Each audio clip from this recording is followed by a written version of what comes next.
Hello, everybody, and welcome to a Slice of Gaming podcast. My name is the Uncharted Wolf, and I am joined today by just one other person. It's going to be a very intimate podcast today, but a very fun one. I'm joined by Fusion. Hello, the GOAT podcast, the GOAT duo. Yeah, the only duo that makes any sense around here. Let's just be real, okay? Agreed. Um, Fusion, how you doing? It hasn't been that long actually. It's been like a few weeks since you've last been on. Yeah, just a few weeks, but no, I've been good. Enjoying life, playing video games. Yeah, you enjoyed the Super Bowl? That was like last weekend. I did. I enjoyed the results, so that's always a good thing. Yeah, what was it like 40-22 or something? Yeah, Chiefs got smoked. That's good to hear. I mean, it's been a pretty interesting few weeks, especially this week when it comes to gaming news. A lot of good shit. I mean, we had a PlayStation State of Play. That's why I wanted to get you on, especially because you are the PlayStation guy. Let me tell you, there's been a lot of differing opinions when it comes to the State of Play. I'm really excited to dig into it.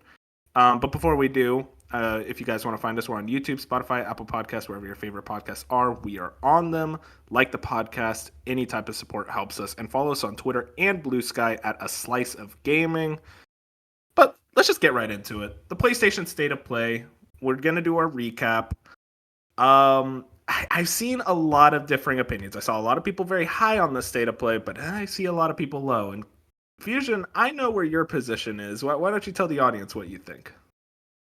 Okay, I'll say this: when we were initially watching it, we were talking, and I was pretty upset. Like I wasn't like mad. I wasn't like, oh, this is the worst thing ever. But I was pretty salty just because of a few games that we'll get to that it's just like I expected and they never showed up, and it was just like one of those things where I felt like I thought the last three state of plays last year were so good. Like I enjoyed them all the way through, and then like to have to wait 5 months and then getting a bunch of random leaks and like knowing at least in our mind what should be here and none of it showed Mhm. up. I was pretty salty when it happened. When I did rewatch a few of the trailers since that state of play, I've come down closer to like it was a good show. It wasn't the best show. It was a fine show, but like there was a little bit there for a few hours where I was super salty and just super down on it. Yeah, I align with you. It was. I'm actually surprised. I didn't know you were kind of went back a bit higher on it. I'm of that mind of like I go into these with such low expectations, and I get what you mean, especially when it comes to kind of the known quantities we expected to see. You know, a Ghost of Yote, a Death Stranding 2, games that kind of felt like they were almost shoo-ins to at least have one of them appear here. To have neither is that feel kind of almost punch in the gut, like, ah, damn, like I was really hoping for them. And the one PlayStation Studios announcement we did get, which is very exciting, it was from Housemarque, and we'll get into that. It was a 2026 title, so it's almost like, okay, what do you have for us this year then? Because is it really just going to be Ghost and Death Stranding? Which, yeah, that's still a strong year, and as well as Marathon. That's a strong enough year, but it's not one that gets like people really excited about PlayStation the same way that, like, you look back at a 2020 for PlayStation, where it's like that was an all-timer year for them. I just think those days are, I don't want to say over, but like kind of, it feels like we're almost in that down stretch and we're almost trying to get out of it. I feel like I would have said like, oh, maybe 2025 could have been the way out. And then we got the announcement of Bend and Blue Point's games being canceled, and that almost told me it's like, okay, who's left? And Housemarque was one of them left, and it seems like things went pretty well for them to have this game be revealed, and it looks sick as hell, at least cinematic wise. But I kind of come out of this, it's like, yeah, I look at these as third party showcases first and foremost, and maybe you get a first party game. And the third party games looked really good. I thought there was a lot of solid things for me specifically, but I understand not all of them appeal to someone like you, Fusion. Yeah, that was kind of the thing where again, I just think it's PlayStation's not setting expectations for state of plays. Because like before last year, we all knew, okay, state of plays, they're fine to bad shows. Like that's just what they were. Mm-hmm. And then last year they did the thing where like the shows were super strong, and you had like a 7 minute Death Stranding 2 trailer, and an Astrobot gameplay reveal, and a Ghost of Yote like reveal, and they did a bunch of things last year where I was like, okay, I'm starting to believe. And granted, they put Housemarque in the show, so I still think they're blending the lines a little bit. But I think specifically the first half of this show was so weak with a bunch of games that just we did not need to see again, that it felt like the second half was pretty strong, but when you put together Yeah. the whole show as one unit, it's like it feels like it went backwards from the shows we got last year. And I think that was my issues with it. It was like I was somehow still mad even after getting to see a Housemark CGI trailer, Yeah. because it just felt like, for one, there was a good tweet, I forget who tweeted it, but like, unless you're a PlayStation studio like Naughty Dog or Santa Monica, a 30-second CGI trailer for a reveal is just not going to hit. It's just not going to hit the That's same fair. as the other company. So it's like with Housemark, with these other you need to do an Astrobot thing where your first reveal is like a gameplay trailer or a CGI followed up by a little bit of gameplay, something where it's like, Mhm. we can figure what we're going to get out from that Housemark game because they did Returnal and it seems like a Returnal follow up of some sort. So like we can have an expectation and still be excited, and I am very excited. But to end that show with like that 30-second teaser, I felt like I should have been way more excited than I was. Yeah, I went back and watched actually the first Returnal reveal. It had gameplay. Like there was just like a little bit of it, but like there was gameplay in that trailer. So it kind of is a weird thing of like, well, we're not going to do gameplay this time, especially with kind of what they've been saying like on the PlayStation blog. It feels like there should have been a lot more at least ready to be shown, especially because this game's coming out next year. But also we said that about Ghost of Yote, where it's like that didn't really have gameplay either. And even then, it had more gameplay than this game did, which is Yeah. so weird to think about. And it's like they even said in this show, we'll show gameplay later down this year. It's like, why didn't you just save the reveal for then? Like, why didn't you just show the game then instead of like showing it now and then let's say there is a state of play again in May, like there normally is, then show the gameplay there? Like, I guess, but it's like you could have just waited. I feel like I would have been way more excited if you just waited and gave me like everything in one package. Yeah, for sure. Um, Obviously, we still have a lot of other stuff to go into. I mean, we could talk. Yeah, any more thoughts on this game, Saros? I do want to bring up this tweet from Okami Games. Some initial details on Saros. A key gameplay distinction between Saros and Returnal is permanent resources and progression, making every death valuable. After every death, you will face a changed world, but in Saros, you will be able to choose and permanently upgrade your loadout from evolving set of weapons and suit upgrades to come back stronger to overcome the challenges you faced on Carcosa? Our goal is to create an emotional and powerful character study that explores the cost it takes to create a new future. And this kind of it very much sounds a lot like Hades. I don't know if you got that read, Fusion. Yeah, that's immediately when I saw that tweet, that's kind of what I figured is like I like Returnal a good amount. I think Returnal is a very good video game, and I really like probably Mm-hmm. the most unique exclusive the PlayStation Love that 5 has game. had. But like I get so much more excited to think about the Hades elements of like, hey, even if you die, you're not a useless run. Like I love that type of roguelikes right now where it's like you fully have some like there is at least something to your 30-40 minute run that you're going to take with you. Instead of 30-40 minutes, you die, you lose it all. And it's like that was one of my issues with Returnal. So it's cool to see them hopefully take a Hades like approach, even if the narrative can go that way of hey, every single time you die or every single time you do a new run, you're getting more narrative, more dialogue, and then yeah, you have these permanent upgrades that just keep upgrading even if you die. So that helps where it's like you always feel like you're making progress even if you're bad or even if you're not good enough yet. You know what I mean? If you don't got the Yeah, yeah. mechanics down, it's not like you're wasting hours and hours and hours on runs because those hours and hours and hours are now getting permanent upgrades. So like I'm super excited to see what they could build with Returnal. It definitely feels like they've said it multiple times. This is like all their games coming together, everything they've learned, they're putting onto this project, and that makes me really excited because I think Returnal was a great video game. To see them take Returnal and look at other genres and look at other games in that genre and be like, hey, we can build upon that. I think this game could be really dope. Yeah, I mean, I absolutely adored Returnal. I'm a lot higher on it than you are, it seems. It's one of my favorites from this generation. And one of my favorite parts about Returnal, not even favorite parts, but like one of the coolest parts to think back on is Returnal's narrative is very weird and interesting, and especially in the way it's told. But the thing that always gets me is probably one of my favorite narrative moments of this generation, if I'm being honest, is in the halfway mark. You know what I'm talking about, like the big Yeah. twist. Like Mm. that part was genuinely like mind blowing of like, oh shit, I didn't even think about it that way.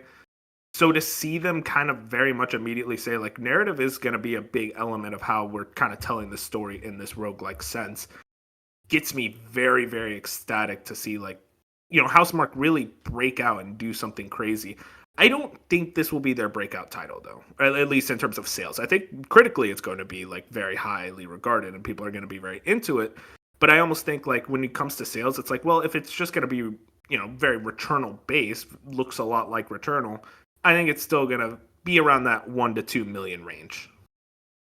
Yeah, I would agree. I don't think if they wanted something to like be their breakout success, they'd switch genres probably or go like something completely different. Because right now, like the genre they're going for, like is still I wouldn't say like super like what word am I trying to look for?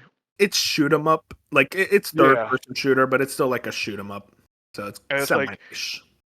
yeah, you're not seeing like a lot of games in that genre like have success, and it's like Returnal is one of them who had the most success, and even then, it wasn't like some crazy breakout. So yeah, I wouldn't expect this to be like Guerrilla going from Killzone to Horizon. 100%. Yeah. Um, but yeah, that was the show closer. Saros. I will say I don't like the name. It does not roll off the tongue. I don't know about you. Yeah, I think it's fine. It's definitely gonna be one of those names though where like no one pronounces it right. Like everyone's gonna say it Mhm. differently. Let's move into some other things that happened at this presentation. Let's talk about the other first party game, just to get out of the way. Days Gone Remastered. Listen, I don't think you guys need to understand. Like we're both thinking this is kind of lame. Especially, dude, the chat when this happened in the Discord. Oh my god, it was so funny. A useless remaster, but I mean, at least at the very least they added like new Yeah. content, so it's not like just a straight up one to one remaster. And they did add some stuff, but like I just don't understand why Days Gone, the game you won't give a sequel to, you're like, but we'll give a remaster. And the weirdest part about it is like they did not present this as a big deal at all. It almost felt like they were almost like, let's just get it out of the way. Because like they're already working on it. We might as well just reveal it. Because like even Horizon, I feel like they kind of treated it as a bigger deal. Like it got the full trailer treatment. Whereas like this was like just the lady going, "Oh yeah, and also you'll be able to play Days Gone Remastered." It's like, well, okay, that's a new game from PlayStation Studios. Yeah, it's a remaster, but still it's new and it's kind of treated like a whatever. It's almost like PlayStation knows at this point people are so mad with the remasters, but they already made the remaster that they're like, just put it out. Like, just put it out, throw it Yep. on the screen real quick, let's move on. Uh, why don't you choose the next game we talk about, Fusion? There's a Well, can I lot just of places I yeah, want to can go. I just say I was not a fan with starting with Monster Hunter Wilds. Yeah, 100% with you. Because it only really added, hey, there's going to be an update. And it's like you Yeah. did a whole ass trailer that didn't really reveal anything new outside of just the thing at the very end of the trailer that there's going to be an update. And it might be just trailer fatigue because we've actually seen Monster Hunter Wilds at like every event, the past 5 events. Like since the Game Awards, it's like it's been at Yeah. everything. And to me, I'm not a huge Monster Hunter guy. I wanted to get into this, and I still might, but it's like every Monster Hunter trailer looks the exact same to me. They've never looked Yeah, no, different. 100%. They're always the same. There's nothing you're showing me in a new trailer that's not gonna get me in already. Like if I wasn't in already, these new trailers aren't getting me in. And if I'm in, I'm in. Like there's nothing you're showing me that gets me in. So that was like that should have set my expectations immediately when we started with that. Like I knew it was gonna be here. Didn't want it to be here, but like I knew it was gonna be here. But to start the show with that, it kind of screams like It set your marketing. expectations. Like the games you already know that are coming in 2 weeks are gonna be at this show. Yeah, it feels like such a marketing move too, like more than and I obviously this whole thing is marketing, but like this is like Monster Hunter is massive, and especially in Japan, it is huge. I mean, I don't know if you saw, like, there's a Monster Hunter PS5 bundle in Japan, and they've been pushing it with a lot of ads of Japanese celebrities and whatnot. Like, they want to make sure, like, hey, if you want to buy Monster Hunter Wilds, get a PS5. This is how you'll play it. It is ridiculously massive. It's just to the point of like, I don't know what more you could add instead of just doing like a quick trailer spot like in the middle of the state of play that's like, I don't know, 30 seconds and go, hey, there's going to be an update in the spring. Yeah, there's like no right way to honestly put it in the show. It's just it is what it is. I mean, like you said, it's one of the biggest PlayStation games of the year. It's going to bring in a lot of revenue, and it comes out in 2 weeks. Like they just Hmm. wanted this was their last thing. Like, hey, just a reminder, in 2 weeks you can play this game.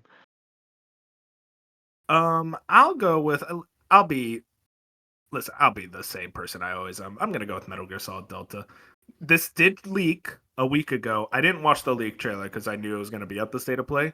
Watching it, oh man, Fusion, it looks so fucking good. I am so ready for you to experience this game. I'm so ready for everyone to experience this game for the first time. This is one of my favorite Metal Gears, one of my favorite video games of all time.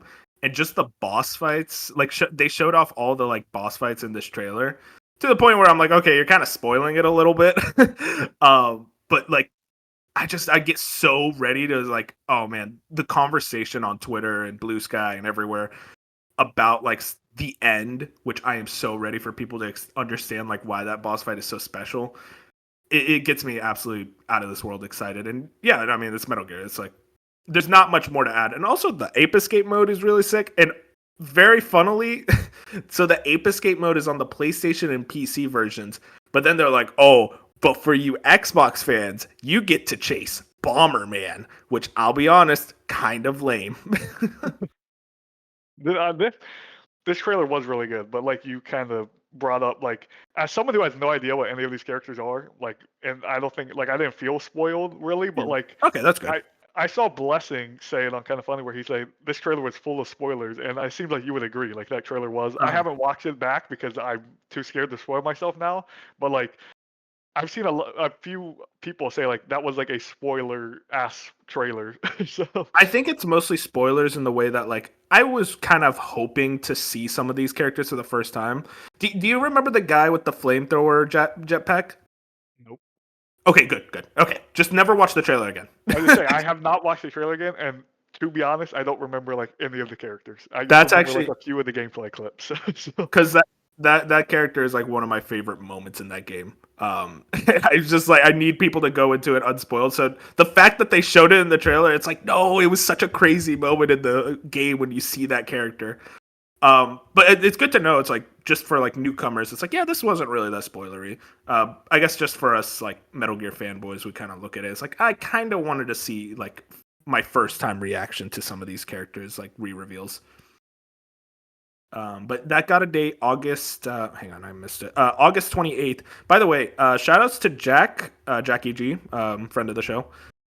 He actually wrote everything down. Problem is, he's European, so these dates are confusing me. I was gonna bring that up. It's like just a bunch of dates that are just opposite of what we do. Yep. Fusion, what do you got? Let's do like see. I'm trying to think of a highlight that I actually really Mhm. liked. No, well, then definitely my next one's gonna be a low light. I'll do oh I'll do Metal Eden because we talked about that a little Yeah, bit like that's 2 interesting. hours ago in the Discord. But like that was a thing where like when we first were watching it again, I was salty. I was letting my anger out. So like I was like, oh, this looks like trash. Like I don't care. Mainly because Bing goes in the Discord and he's like, "Is this marathon?" And I knew it wasn't marathon. I just knew, like, I could tell when the Bungie shooter. Granted, some of it, like the soundtrack, was like, "Oh, this could be marathon," but like, I knew immediately it wasn't marathon. A So like, lot I of was us like, thought it was marathon. "Yeah," I was like, "Don't compare this to marathon." But like, I've watched that trailer back and now like 2 to 3 times. That actually does look like a really sick game. Like it, like I love the vibes they're going for. Like that kind of, it's like a Doom mass shooter, but it's also like futuristic, and they also say Ghost Runner. Like you give Ghost Runner vibes. I'm like, I just think Yes, I love Ghost Runner. their boldest thing is being a week before Doom. Like they're kind of just saying, "Hey, we'll just outdo Doom," which isn't going to happen. But like, Yeah. I think from just a trailer perspective, and the first time we've ever seen this game, I thought it was a really good showing. Yeah, it looks awesome. It was that thing though, Fusion. I was kind of low on this game because I was like, ah, it's another multiplayer shooter. And then you told me it wasn't multiplayer, and I decided to watch the trailer. And I was like, wait, this looks so much better to me now. Maybe it's just my anti-multiplayer bias, but it's just it. Watching the trailer back, it's like, wait, okay, these are actual enemies. These are not players that are gonna one-shot me and then type slurs in chat. It's like, oh, okay, I could actually just play this game and have fun. And everything I saw here is like, yeah, this is a really cool looking sci-fi shooter. You know, dare I say, it kind of gave me Titanfall vibes. You know, and ain't no way we're getting a new one of those anytime soon. So to just get kind of that vibe and aesthetic back in any way gets me excited.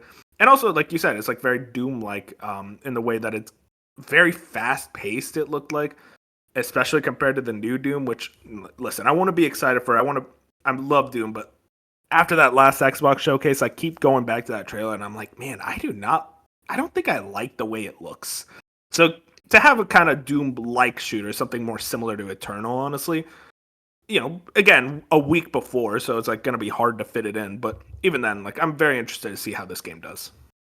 And I will say, there was definitely one point in that trailer where it looks like 3 players like appear, almost like multiplayer. So I don't know if you saw that part and we're like, oh, Yeah. this is a multiplayer game, because there was that moment where like that's the only moment in the whole trailer where those 3, obviously at this point we know they're like AI, but they look like players. Where I was like, is this Marathon? Because we know Marathon is a Yeah. 3v3 like extraction shooter. That was the only time in the whole trailer where I'm like, oh my gosh, this might be Marathon. But Well, apparently, I actually wanted to bring this up later, but I might as well bring it up now. Apparently, Jeff Grubb says that Marathon is supposed to have its own showcase. That makes sense to you, right? yeah, I think that's the more I think about it, I think again, Bungie, anything from Bungie is big enough to like have their own show. Yeah, 100%. Another game that's having its own show soon is Borderlands 4. So we got the dates of Borderlands 4, September 23rd, and we got a new trailer. And here's the thing, I'll admit, the trailer, I was like, okay, it doesn't look bad. It looks fine. Like, it looks like it could be fun watching it back. But for some reason, there are multiple things wrong with the way they presented it. One, why does Randy Pitchford have to always be there? Like, we know this guy's a weirdo. We know this guy's kind of insane. Why does he always have to come in and advertise Borderlands? Like, I get he's the CEO of the company, but like, you don't see like, a Konami representative coming out to introduce Metal Gear Solid Delta Snake Eater. It just doesn't happen every single time. So I just find it weird that it's like Borderlands 4. It's like, no, we need to get Randy Pitchford out here. And what they announced was that there's going to be a Borderlands 4 state of play. Ridiculous, by the way. I'm still reeling from this. Like, You announce a Borderlands state of play before Ghost or Death Stranding or like major titles. Major titles last year, by the way, that didn't get state of plays. Like Concord may have benefited from a state of play, unironically. But Borderlands, no, they gotta get a state of play. is this the first? I mean, I could be wrong, but is this the first time they're doing a third-party state of play like that? I think so. I And can't like recall. Borderlands out of all, I don't understand why Borderlands out of all things. Like, I understand like it's still a big franchise for like shooters and people are really into Borderlands, but it's like, why Borderlands when like you have first-party games that you could just do it for? And it kind of diminishes the name of state of play even more, where it's like, oh, now it just can anything can have a state of play now, like a Borderlands 4. It's like that always felt like the prestigious title. It's like, oh, there's gonna be a Ghost of Tsushima, a Last of Us state of play. It's like, oh, this is one of their major games, so they're going really hard on the advertising. But now And Borderlands actually, is like, oh, this is just a marketing thing. and now that I remember, they did do a Suicide Squad state of play. Oh no way, no, I don't believe Yeah, that. Hang they on, did. I'm telling you, they did a Suicide Squad state of play. are you sure it wasn't like a state of play that just heavily featured Suicide Squad? Maybe you could be right, but I swear they did one. No. Okay, so I found the old PlayStation blog. It was February 21st, 2023. New state of play arrives Thursday featuring Suicide Squad. Mm, And it was like a really long, like I think it was like okay. 10, 15 minutes on Suicide Squad. And that was when we all saw it and went, ooh, this does not look good. I mean, that could. It doesn't sound like it, but that could also be what they do with Borderlands, I guess. Like maybe it's not a just straight up Borderlands state of play, and maybe it is like Borderlands for 15 minutes and like 5 other games, which hopefully is the case. But they made it sound like no, this is just Borderlands for 25 minutes, and like who wants that? Yeah, exactly. What do you want to bring up next? I will say that was also like that area of the state of play was when like everything just bad was happening, and I was like, I hate the show. Like this was awful. But Your beloved supermassive yeah, directive 80/20. I mean, listen, this isn't my type of game, but I don't know if that did anything for you. Nope, didn't do a thing. And I saw people, some people, like a lot of people online were like, "Oh, this looks good," but I feel like that's what they say for every Dark Pictures game. They're like, "Oh, this looks good," and it comes out and gets like a 58, and they're like, "Oh, yeah, this team actually doesn't know how to write a story." Sorry. I respect it, man. We all have that one studio that we just unconditionally hate. That's me with like all of Square Enix. But at least like, I don't understand the Supermassive stuff because like I'm sure they're great people, Oh but yeah, none of their games ever review good, and I feel like everyone just still loves them. It's like I think how many times can a studio give you a bad video game? I think it's almost because like oh, we kind of know what we're expecting. It's like people kind of go into those with like B movie horror. Like God, I don't know horror movies very well. What's a shitty horror movie that people always go back? It's like, oh yeah, like that was fun. Like I think they're just kind of fun bad games where it's like, it's a weekend, you hang out with some friends, get some drinks. It's like it's always an enjoyable time laughing and screwing around with it. But I Yeah, get if you're talking about critical reception, then yeah. yeah. It's like it's never, and I can see, yeah, those are the type of game where you sat down with friends and played, but I would never like go out of my way to buy that video game and sit there in my room and play it and be like, this is awesome. But I guess I'll go with Eliza P DLC. Yes, Overture. Yeah, This looked which amazing. it did look really good. It's one of those scenarios where we talk about it all the time. It's hard for us to go back to DLC. Who knows if I even go back to this? But at least like it's finally out there. We've known for like I feel like 10 months that DLC was coming. Like we thought it would be at like 7 different shows, and it's finally at like this show. Looked great. Liza P was super difficult for me. I think for the most part for Yeah. everyone, Oh that is my a very god. hard game. So like it would be interesting to see like if this DLC is even harder, or if it's just as hard, or maybe it's not as hard. It'll be interesting to see what route they go with the DLC. But it was just it kind of felt nice to see this game again because it's been 2 years Mhm. now at this point. By this time this DLC comes out, because this was a 2023 game, so it's cool that it's coming. But it's also one of those things where it's already hard enough to bring me back for DLC, let alone 2 years. It's been 2 years and you're now bringing the DLC. Like I would Yeah. have rather you just move to your next game than me have to go back. I play Liza P through the PlayStation Plus. I think maybe Yeah, not. that was me Yeah, with Game Pass. yeah. It was Like, like oh something shit. like that where it's like now I don't even know if it's on the catalog anymore. Am I gonna have to buy this game? I don't know. Exactly. Yeah, I mean, Eliza P for me was a great game. I really, really enjoyed it. I will say, just to be that guy, I think it's a little overrated. I think it's a very high quality game, but it's like when I see people saying it's like this is as good as FromSoft, it's like no, it's not. Like, and I know that's my From Software fanboy coming out. I get it. But like genuinely, you look at the way the bosses are designed, you look at the way that a lot of the layouts are kind of made. It's like yeah, this is a really good like. I don't want to say imitation. That makes it sound a lot ruder than I actually mean it. It's a really good template. They've taken that FromSoft template and kind of did it in their own way in such a cool fashion. But I've never really been head over heels in love with it the same way that other people are. I still do think the game is awesome, and I'm very, very excited to go back into it. I will say, it almost felt like even after 2024, it's like, man, action games felt so novel before 2024, and now it's like every showcase, Fusion, I don't know how you feel. It feels like we get like 20 action games. Oh, we do, and they're mainly like, and there's nothing wrong with that because action games are great, but they're Oh, always yeah. like they've all been the exact same. They blend. Yeah, they blend in a lot, and they're all from like new studios, all out of the East. Like they're all Yeah, like China, brand new Korea. studio, brand new game, brand new action. Like they're all, it's all like, and I feel like it's not going to go away anytime soon. I think Wukong, the success that had, and the success that Stellar Blade had, they were going to want to chase that high. I mean, speaking of action games from the East, Tides of Annihilation got a trailer here. This was its reveal. And like you said, action game, reveal, based out of the East. It's like, I will say, this one doesn't blend in nearly as much because of its setting and because of just kind of the impact the trailer left, at least for me, and I know a lot of other people. It looks very interesting. This kind of like post apocalyptic London, very Shadow of the Colossus inspired with a lot of the like just scale of those monsters.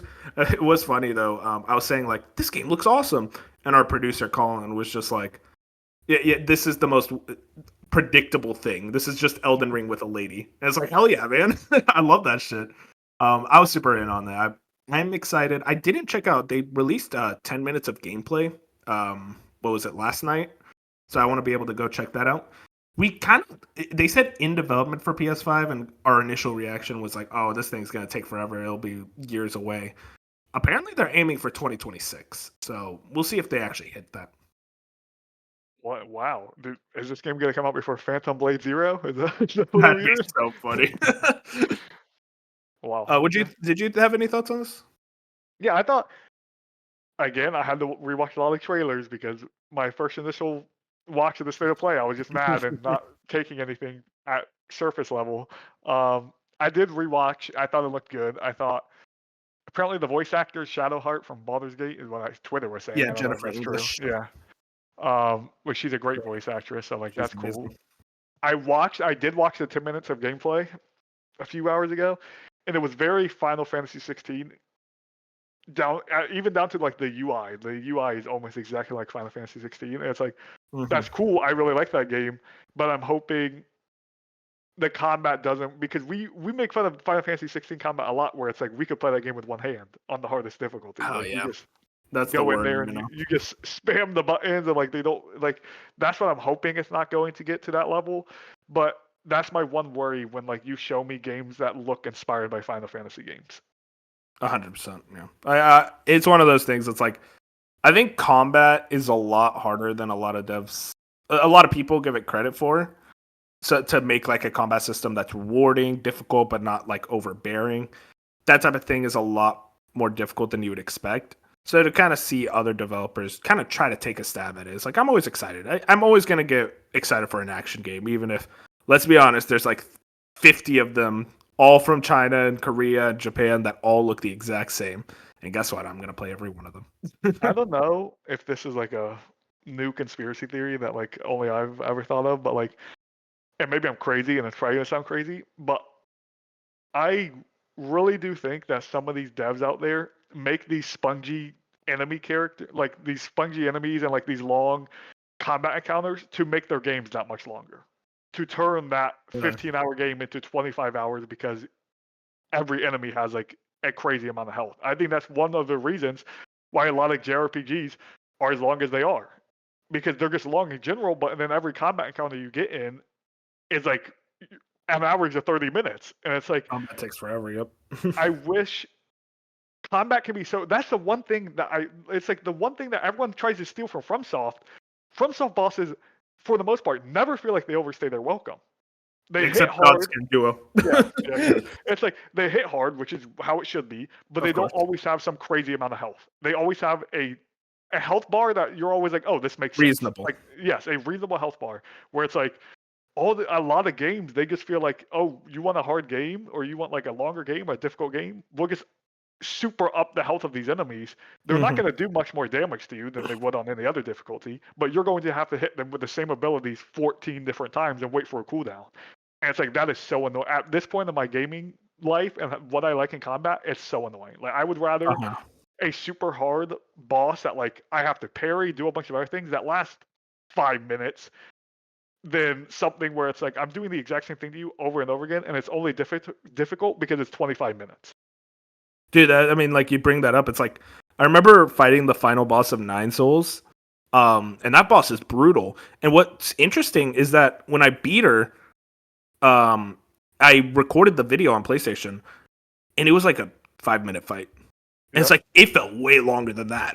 But like when they're not spongy. Like that's what makes FromSoft bosses great. It's like they're not sitting there just hitting a fucking giant health sponge for 20 minutes. It's like think about Millennia from Elden Ring. If you actually sit there and think about that fight, that could be done in about 3 minutes.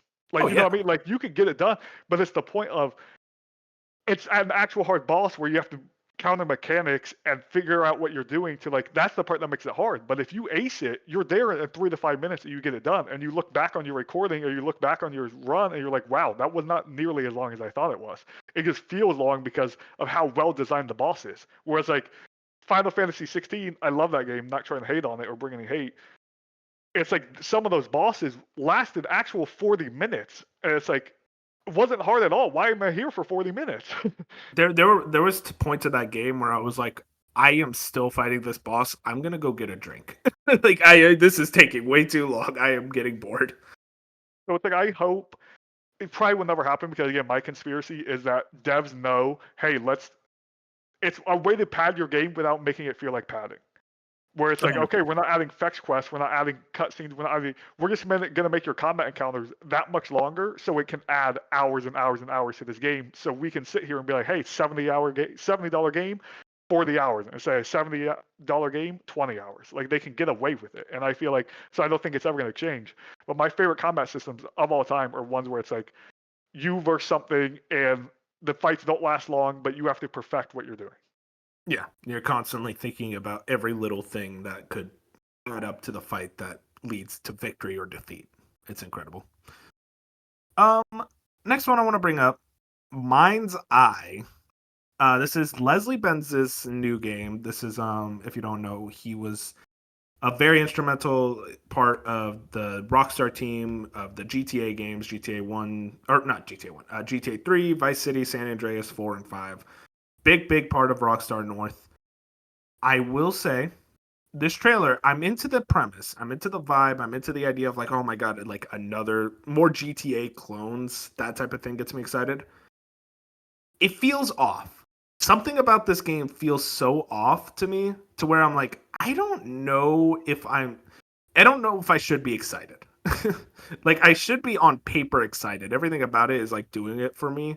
But then I look at the gameplay, it's like, it looks iffy. It looks like it's not very fun. Weirdly enough, I don't know if you got that impression too. I did. This looks like an Unreal Engine tech demo to me, Yep, and I'm that's it. not trying to. It's almost like I'm blanking on the other game, but you know that other game that's like almost looks similar to this. It's like super high fidelity. Digital Foundry just did a video on it like a month ago. Um, Gosh, it's like it has all the ray tracing. It looks like Metal Gear Solid basically. Like it's a Metal Gear oh, Solid. I know Well, exactly what you're talking about. It was like the Death Stranding looking game. Oh man, I yes, cannot remember. that's like this to me. That game and then this game both fit in it where it looks like it just has no soul. Like it looks like they had an idea for a game and they're just like, let's just throw a bunch of money and a bunch of tech, have no passion behind it, and that's what I feel like you would get with this. Yeah, no, I get what you mean. I'm gonna be cautiously optimistic, but nonetheless, I'm gonna be following this game. I'm interested to see what Leslie Benzies has been doing since his time away from Rockstar. Um, Apparently, this is part of that game everywhere. If you remember that one, I do remember that one. what what was that? I It still was, don't know if I understand it.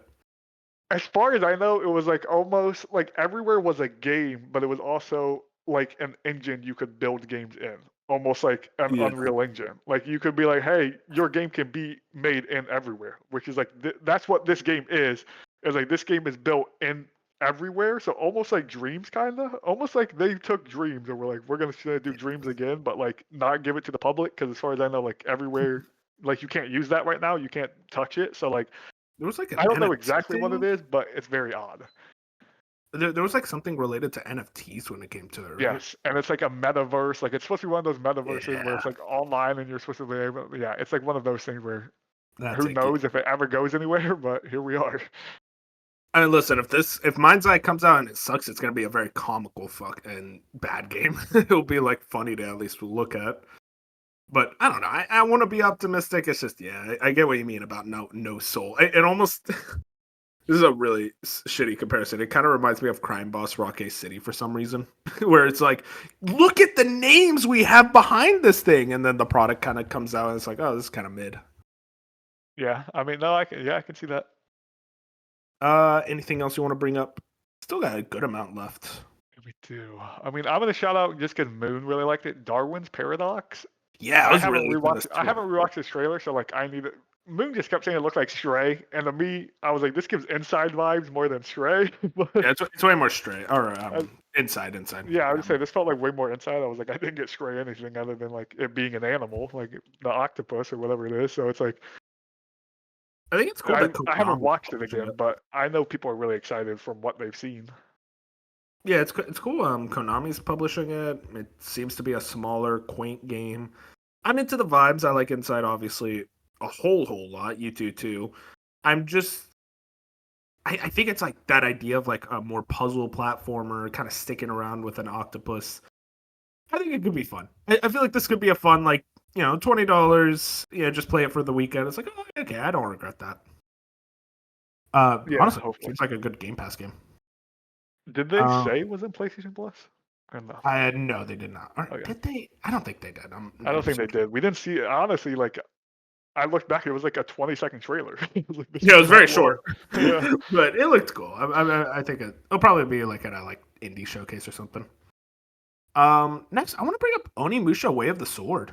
I was actually really surprised we got gameplay here, but not at that Capcom showcase, which again shows why the fuck did they do a showcase?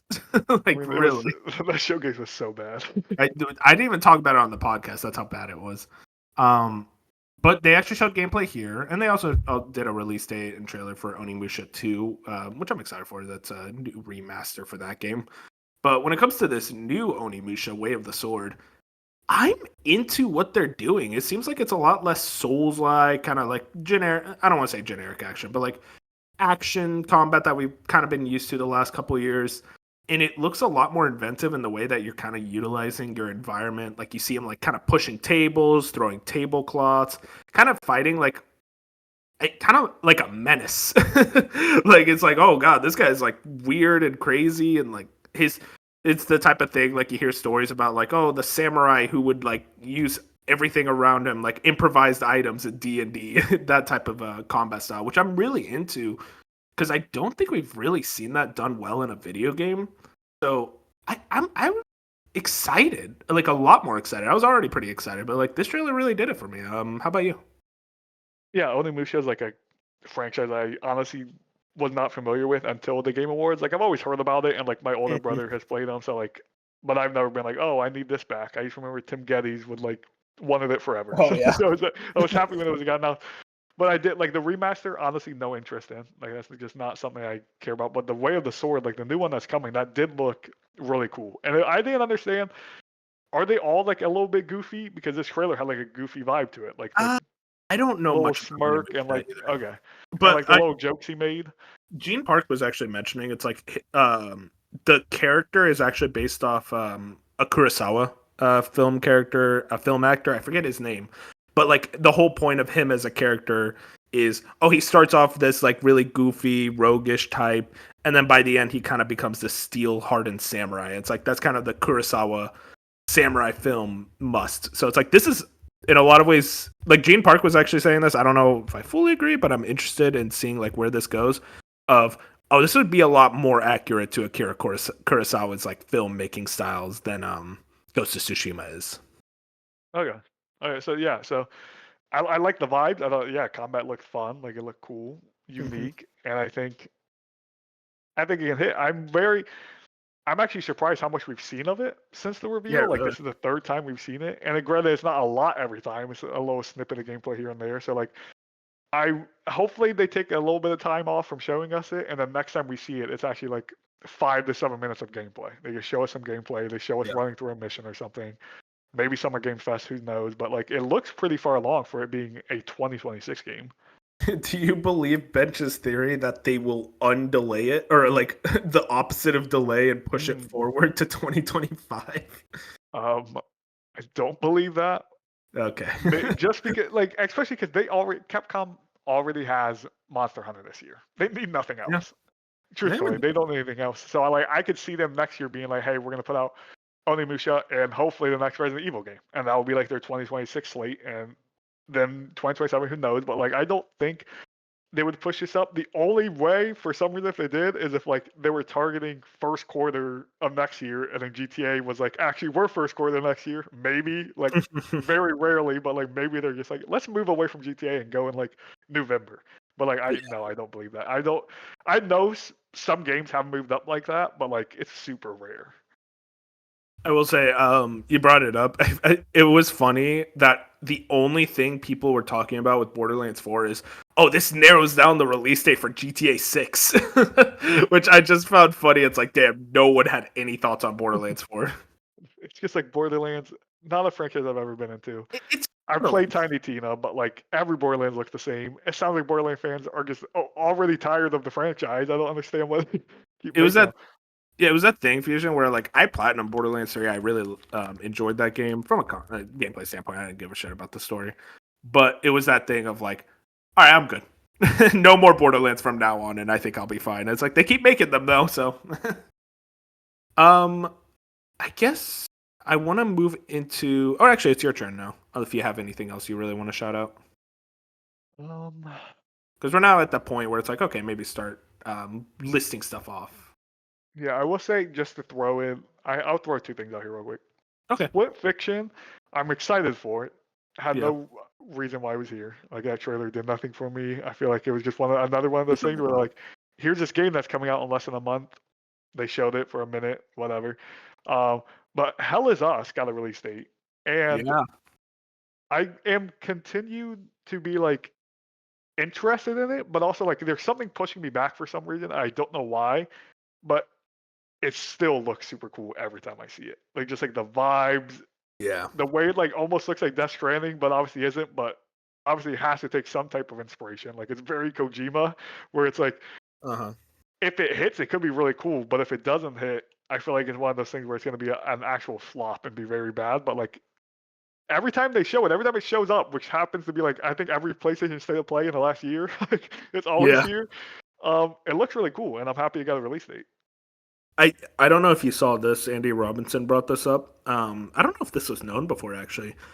This is done by like one of the big Deus Ex leads, and so it kind of tells me it's like this is going to be a very systems heavy game, and that may turn a lot of people up, but I think it will turn a lot of people on. So I'm interested. This is a game that I'm like going to be paying attention to, but I don't know if I'm like you. It's like something is there's going to be a catch here that like we're not into.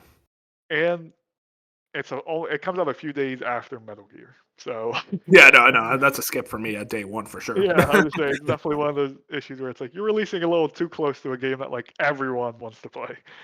Yeah, the another game that's just like that is Shinobi Art of Vengeance, which looks fucking incredible, and I am so excited for this game. And I felt my heart drop when I saw the release date because I'm like, I'm not playing this day one. It's just not gonna happen. It is a day after Metal Gear Solid, and I mean, come on, I'm gonna play Metal Gear Solid, but the visuals of this game are so striking. I'm so into the fact that like it looks a lot less like a Metroidvania, which I love Metroidvanias. We have enough Metroidvanias. This looks a lot more similar to just a classic 2D action game from that 16-bit era, but just spruced up in these incredible 2D hand-drawn visuals. Which also, this game is being done by the Streets of Rage 4 developers, which I don't know if we knew that before. Streets of Rage 4 is always a game that's like, man, I wish it wasn't a beat 'em up because I hate beat 'em ups, but God, that game looks so pretty. So the fact that like, okay, this is a genre that I'm way more into. I don't know shit about Shinobi as a franchise. It's a franchise that I'm very unfamiliar with, but I will say that like this got me like, okay, like I am going to be checking this out like not day one. I wish day one, but like eventually, like by end of year when we get to Goaty stuff, I think this will be pretty high up for me. You'll never let me live it down if I got this over Metal Gear. Genuinely, I don't think I would talk to you for like weeks. It does look really good though, and it's only a $30 game. Only Yeah, 30 I bucks. saw that.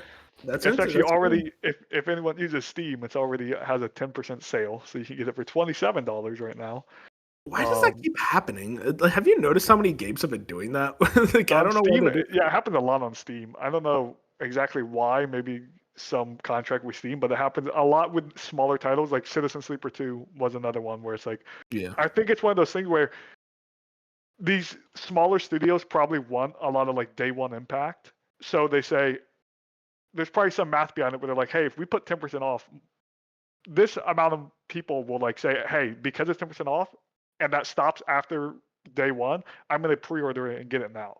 Compared to yeah, 3 weeks down the line or what, 3 months down the line, whatever, they're like, we're already going to give you a discount before launch so we can get our pre-order numbers up. I would assume is why they do it.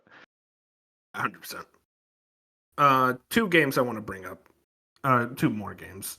Because I don't know. Do people really care about our thoughts on Five Nights at Freddy's Secret of the Mimic Man? Sure, um, someone does. Not us, so though. someone out there, sorry about that, buddy. Two games though. Sonic Racing Cross Worlds. I will say the release date being this year is very funny considering Mario Kart's this year. It's like this is when you guys decide to do a racing game the same year as your biggest competitor. I'm really into this game. I'm a sicko for Sonic. I'm a sicko for kart racer. So it's just like, yeah, this kind of does things for me that obviously I don't think like a lot of people give a shit about, but just something about the trailer is like, I am in the mood for like a Sonic kart racer, and this kind of does things for me. And it's also supposedly gonna have Sega crossovers, so it's like, okay, it kind of brings it back to the Sonic and Sega All Stars Racing Transform days, and that game was probably the best Sonic kart racer. Yeah, no, it's pretty handily the best Sonic kart racer, especially after the disappointment of Team Sonic Racing. So getting something a lot more similar to that, especially with the differing environments going between worlds, it's like that's really fun. And another one I want to bring up, Lost Soul Aside, got a trailer here. We kind of knew about this going into the state of play. They reposted it, but it continues to look really fucking good, and it also has a really bad release date, which that is kind of funny that like two of the games that are probably my highlights, Shinobi and Lost Soul Aside, are just coming out next to like top 5 franchises for me. So it's like, yeah, no, it's just not gonna happen, but eventually. Did this trailer do much for you, Fusion? Yeah, I think I did like this trailer. I think this was a good showing. Every time we've seen this game, I've actually been impressed by it. Like, I really do think this game could be good, but it's again one of those. It's one of those things to me where it's like this game's gonna be either good or bad. Like I don't Yeah, feel like this is a game that's just going to be just fine. I think it's either going to be like, oh, this game hits or it doesn't, and that's like kind of the every time I see it, it's like this looks really good. This looks like it could be a Stellar Blade or Black Myth Wukong, or it also could be a something out there who just doesn't hit. So yeah, I yeah. am excited for it. I will say, I don't know if it's this conversation like we should be having it now, but it's like, do you think these PlayStation published games like Lost Soul Aside and Tides of Annihilation, you think 5 years ago they would have been day and date with PC? Are they wait, they're PlayStation public? I think what's it called? Lost Soul Aside is PlayStation published. Is Tides of Annihilation also PlayStation published? Did I Oh, miss? maybe that one not. Well, I mean, the question still stands: would they be day and date? And I'd say 100% no. They would not have been day and date. I think Sony is a different company than they were 5 years ago.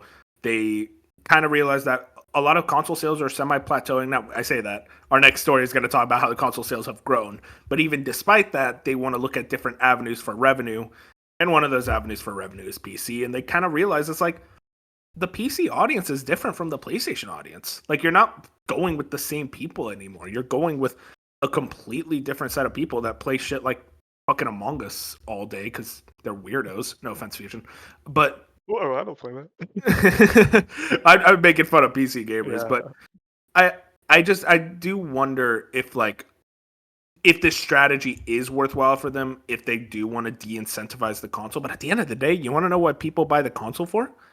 It's GTA 6. That's what buys consoles. It's Last of Us Part 2. It's what's that game that's actually coming out this generation? Ghost of Yote. These are the games that actually get people to go out and buy consoles. Lost Soul Aside is, oh, that's a really cool game that I'll play when I do get that console selling, exclusive. And I think Sony just kind of realized that's the case. yeah. It would be really interesting to see if PlayStation changes the third-party exclusive approach, where it's like, hey, Rise of the Ronin and Stellar Blade, like those were both PlayStation only from the launch, and then they got PC Yeah. dates later on.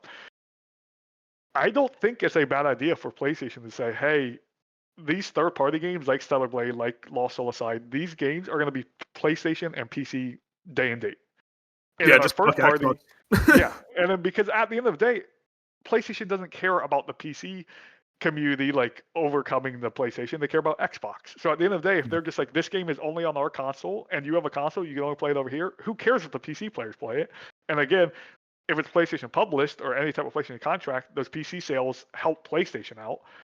So I think they could go to an approach where these third party deals like say, hey, we're going to be on our own console, but also you can be day and date with PC. And I think that's more of an incentive towards the devs to say, hey, now we have double the amount of players we can get at launch compared to Rise of the Ronin and Stellar Blade probably. I know Stellar Blade had really good sales. I think Rise of the Ronin surprisingly did too. Yeah, Not it like did that's a pretty bad good game, too. but like I wonder what those sales will look like even more with day and date Oh on my god, PC. Stellar Blade, that would have done insane. I mean, that's something that actually happened. They showed off some DLC and a PC version in June. Love Stellar Blade. That's such an amazing game.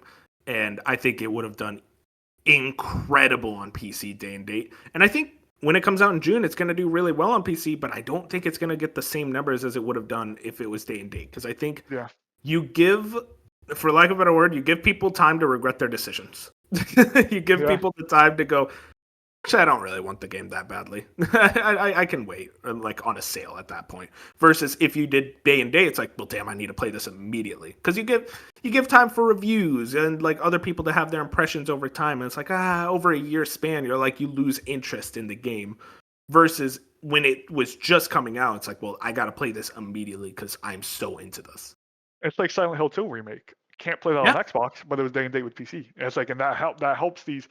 So I hope that's the approach PlayStation goes. If you want to continue to lock down your first party on your console for at least a year before it comes to PC, be my guest, whatever. That makes sense.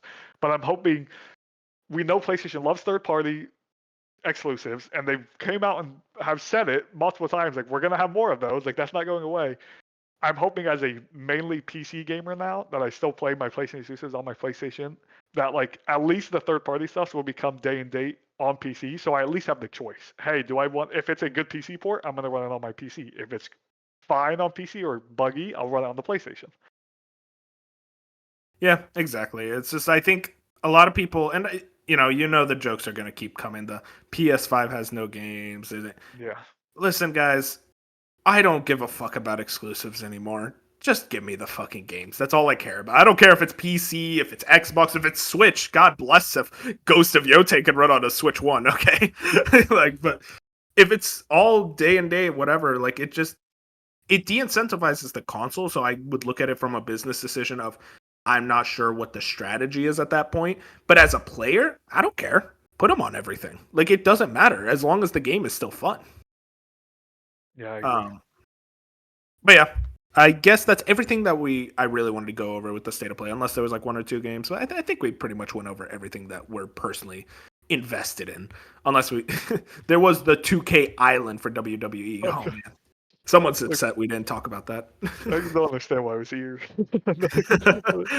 Marketing deals, man, marketing deals. But yeah, overall, if I had to give it a rating, 6.5, maybe a 7. Like it's one of those like I didn't mind my time. I got enough games out of it. I'm very happy. I think, bro, if you're a Square Enix fan like Bench, God bless. This was the worst state of play for you. But outside of that, I think this was a very fine state of play. And it should have been a great state of play for him because every game we saw here looked like Square Enix games. Yeah, bro. The moment he doesn't see the logo, it's like I this know. is a 0 out of 10. Gosh. I would say, if I had to put a review, I'm like I'd probably say a 6, just a solid Yeah, 6. Like fair. I think it was a fine show. Like to me, a 6 just means fine. You were a fine show. You did what you had to do. I guess I don't necessarily wouldn't say it was good. I think Mhm. for me, you take out Housemark, it's a 4 probably. I think Housemark first Yeah, party good enough sure. where it's like that bumps it up 2 spots. But like it was one of those shows where again I had to rewatch like multiple times to fully like find some stuff to actually be excited about.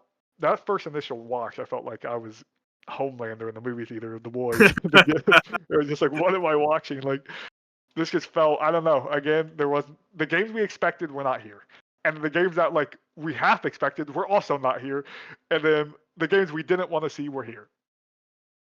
You know, one game that wasn't here that was very surprising is Astrobot, which literally the day after the state of play, we got news from VGC.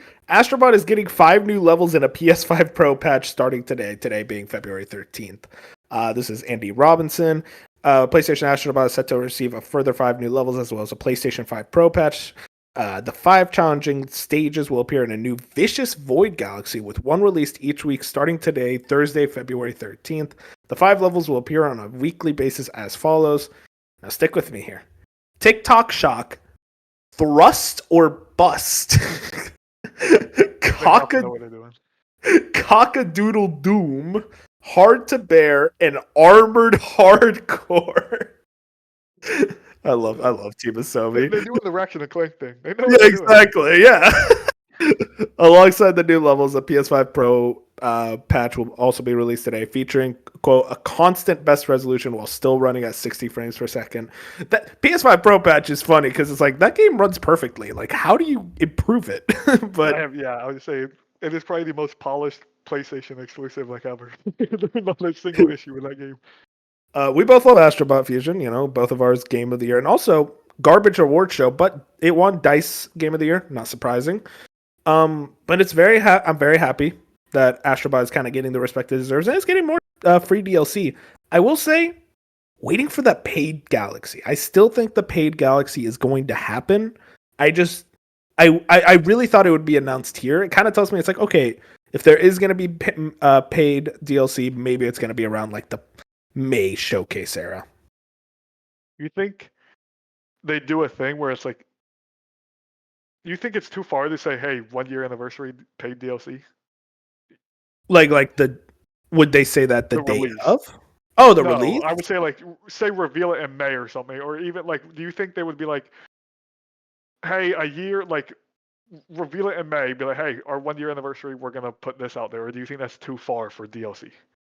I think that's too far for DLC, especially for a game that wins so many Game of the Year awards. I think it will be more than adequate enough to where people will go back to it. Yeah, like I'll definitely go back to it. So. Oh yeah, of course. I really because it's like you still have Square Enix is a garbage video game company, but they do have good IP. Only like one or two, but they have stuff. So it's like weird that they were all grouchy and whiny about putting their IP in, but they did put Gex. So it tells me it's like, okay, they're willing to play ball now. And I think, you get that paid Galaxy, you get a bunch of Square Enix stuff, you get some other like characters that still haven't appeared yet. I think you could do a paid DLC Galaxy and it would be like a pretty fun, enjoyable thing that could happen. It could win Game of the Year again because DLC was nominated last year. But no, I'd be like so happy and so mad at the same time. Yeah, exactly. I did check out the first level, TikTok Shock, and it's actually pretty tough. Like way harder than most base game levels. It reminds me of the symbol levels throughout the galaxies, the triangle levels, the circle levels. It's a lot like that. More similar to that than the previous speedrun levels, which I feel like were a lot more focused on speed. I don't think I'm gonna be grinding these out as much because it's just like I don't know if I have the speedrunning skill anymore. My hands hurt, man. But I will be checking out these levels as they release. Yeah, I still need to check out this level, so I actually might do that later today. But Nice. I'm never that speed running guy. Like Oh yeah, I did it in the like Astrobot that came baked onto the PS5 just because it was fun. But like in this version, like I've never been like I want to beat someone's time. I tried a little bit on that first one, the first time level that it came out when everyone was super tryharding. But then I realized people are like actual nerds and they're going like dude, 10 beef when seconds. insane. Like they're doing some insane stuff where I'm like, I'm just not doing this. I'm not doing this for hours. I don't care. Like, Yeah. the level was fun. It was cool. I'm leaving. Yeah, I got the characters. That's all I really care about at the end of the day. I will say though, why wasn't this at the state of play? Who knows? This is one of those things where again where it's like this should have been here over WWE or the Split Fiction Borderlands. trailer or Borderlands or something like that where it's like or it just could have thrown in there. It's not like this would have taken that long. Yeah. It would have been 45 seconds and people would have been excited. No, man, we can't. We need space for the island. It's like why which PlayStation is not foreign to this. They do a lot where it's like they'll show you things and then a day later they'll put something on the blog post and it's like, why was this not in the event you just had? Like, this was just they do that a lot. Yeah, they did there was like a Twisted Metal and Until Dawn trailer that released the day after the state of play, which obviously like I would have been way more angry if they were at the state of play, I'll be honest. But they did come out. I heard I actually watched the Twisted Metal trailer. It looks really cool, but I haven't watched season 1, so I can't really say much else.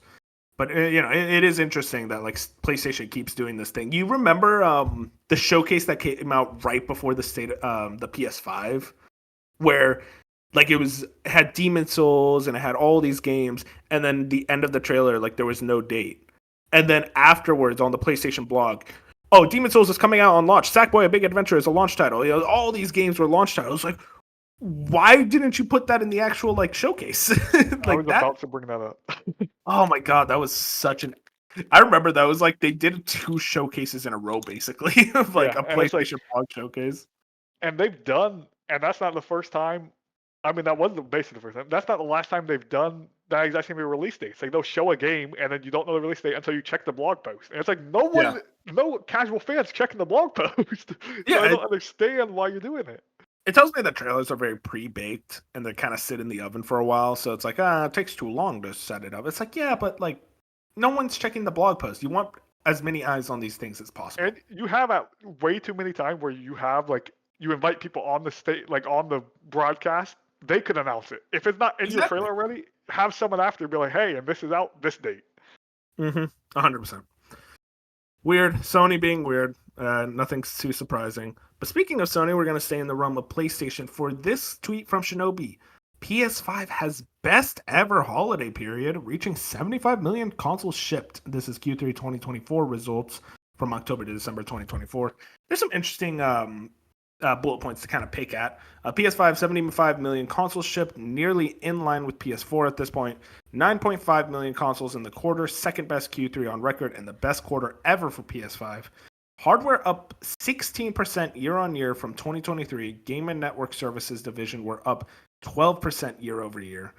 Operating income profit jumped 37%. PS5 shipped 20.2 million in 2024, the second year in a row it shipped more than 20 million. 42% of PS5 users or PS5 buyers were brand new users. Monthly active users went up 5% at 129 million, highest in PlayStation history.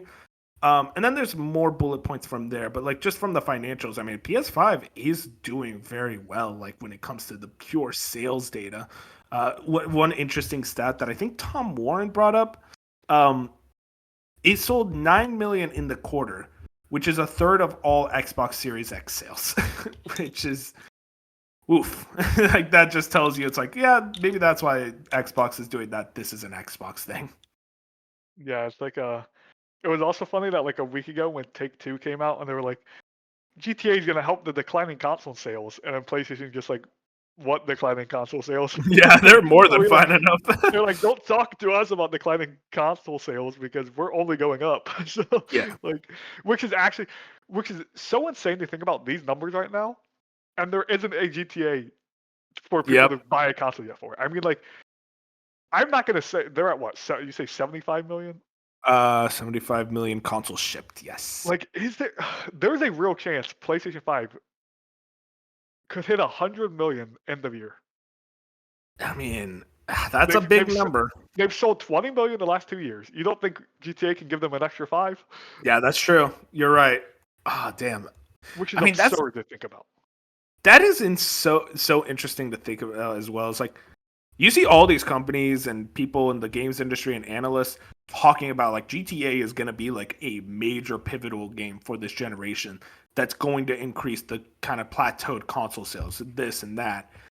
It is funny though. We always say plateaued. It's PS5 seems to be doing pretty well. I think if you look at it line in line with the PS4, that's when the plateau goes to show. And people got to remember, the PlayStation 4 is one of the best selling consoles of all time. You're plateauing with one of the best. And guess what? 117 million consoles shipped for PS4. Now, obviously, it's still selling, but substantially less than it used to. It does tell me do you think PS5 outsells PS4 by the end of its life cycle? I think it has a chance. I think, again, GTA is going to help a lot. And it's one of those scenarios where, the last console generation, GTA was at the start. They got the boost at the start. They haven't had the GTA boost yet.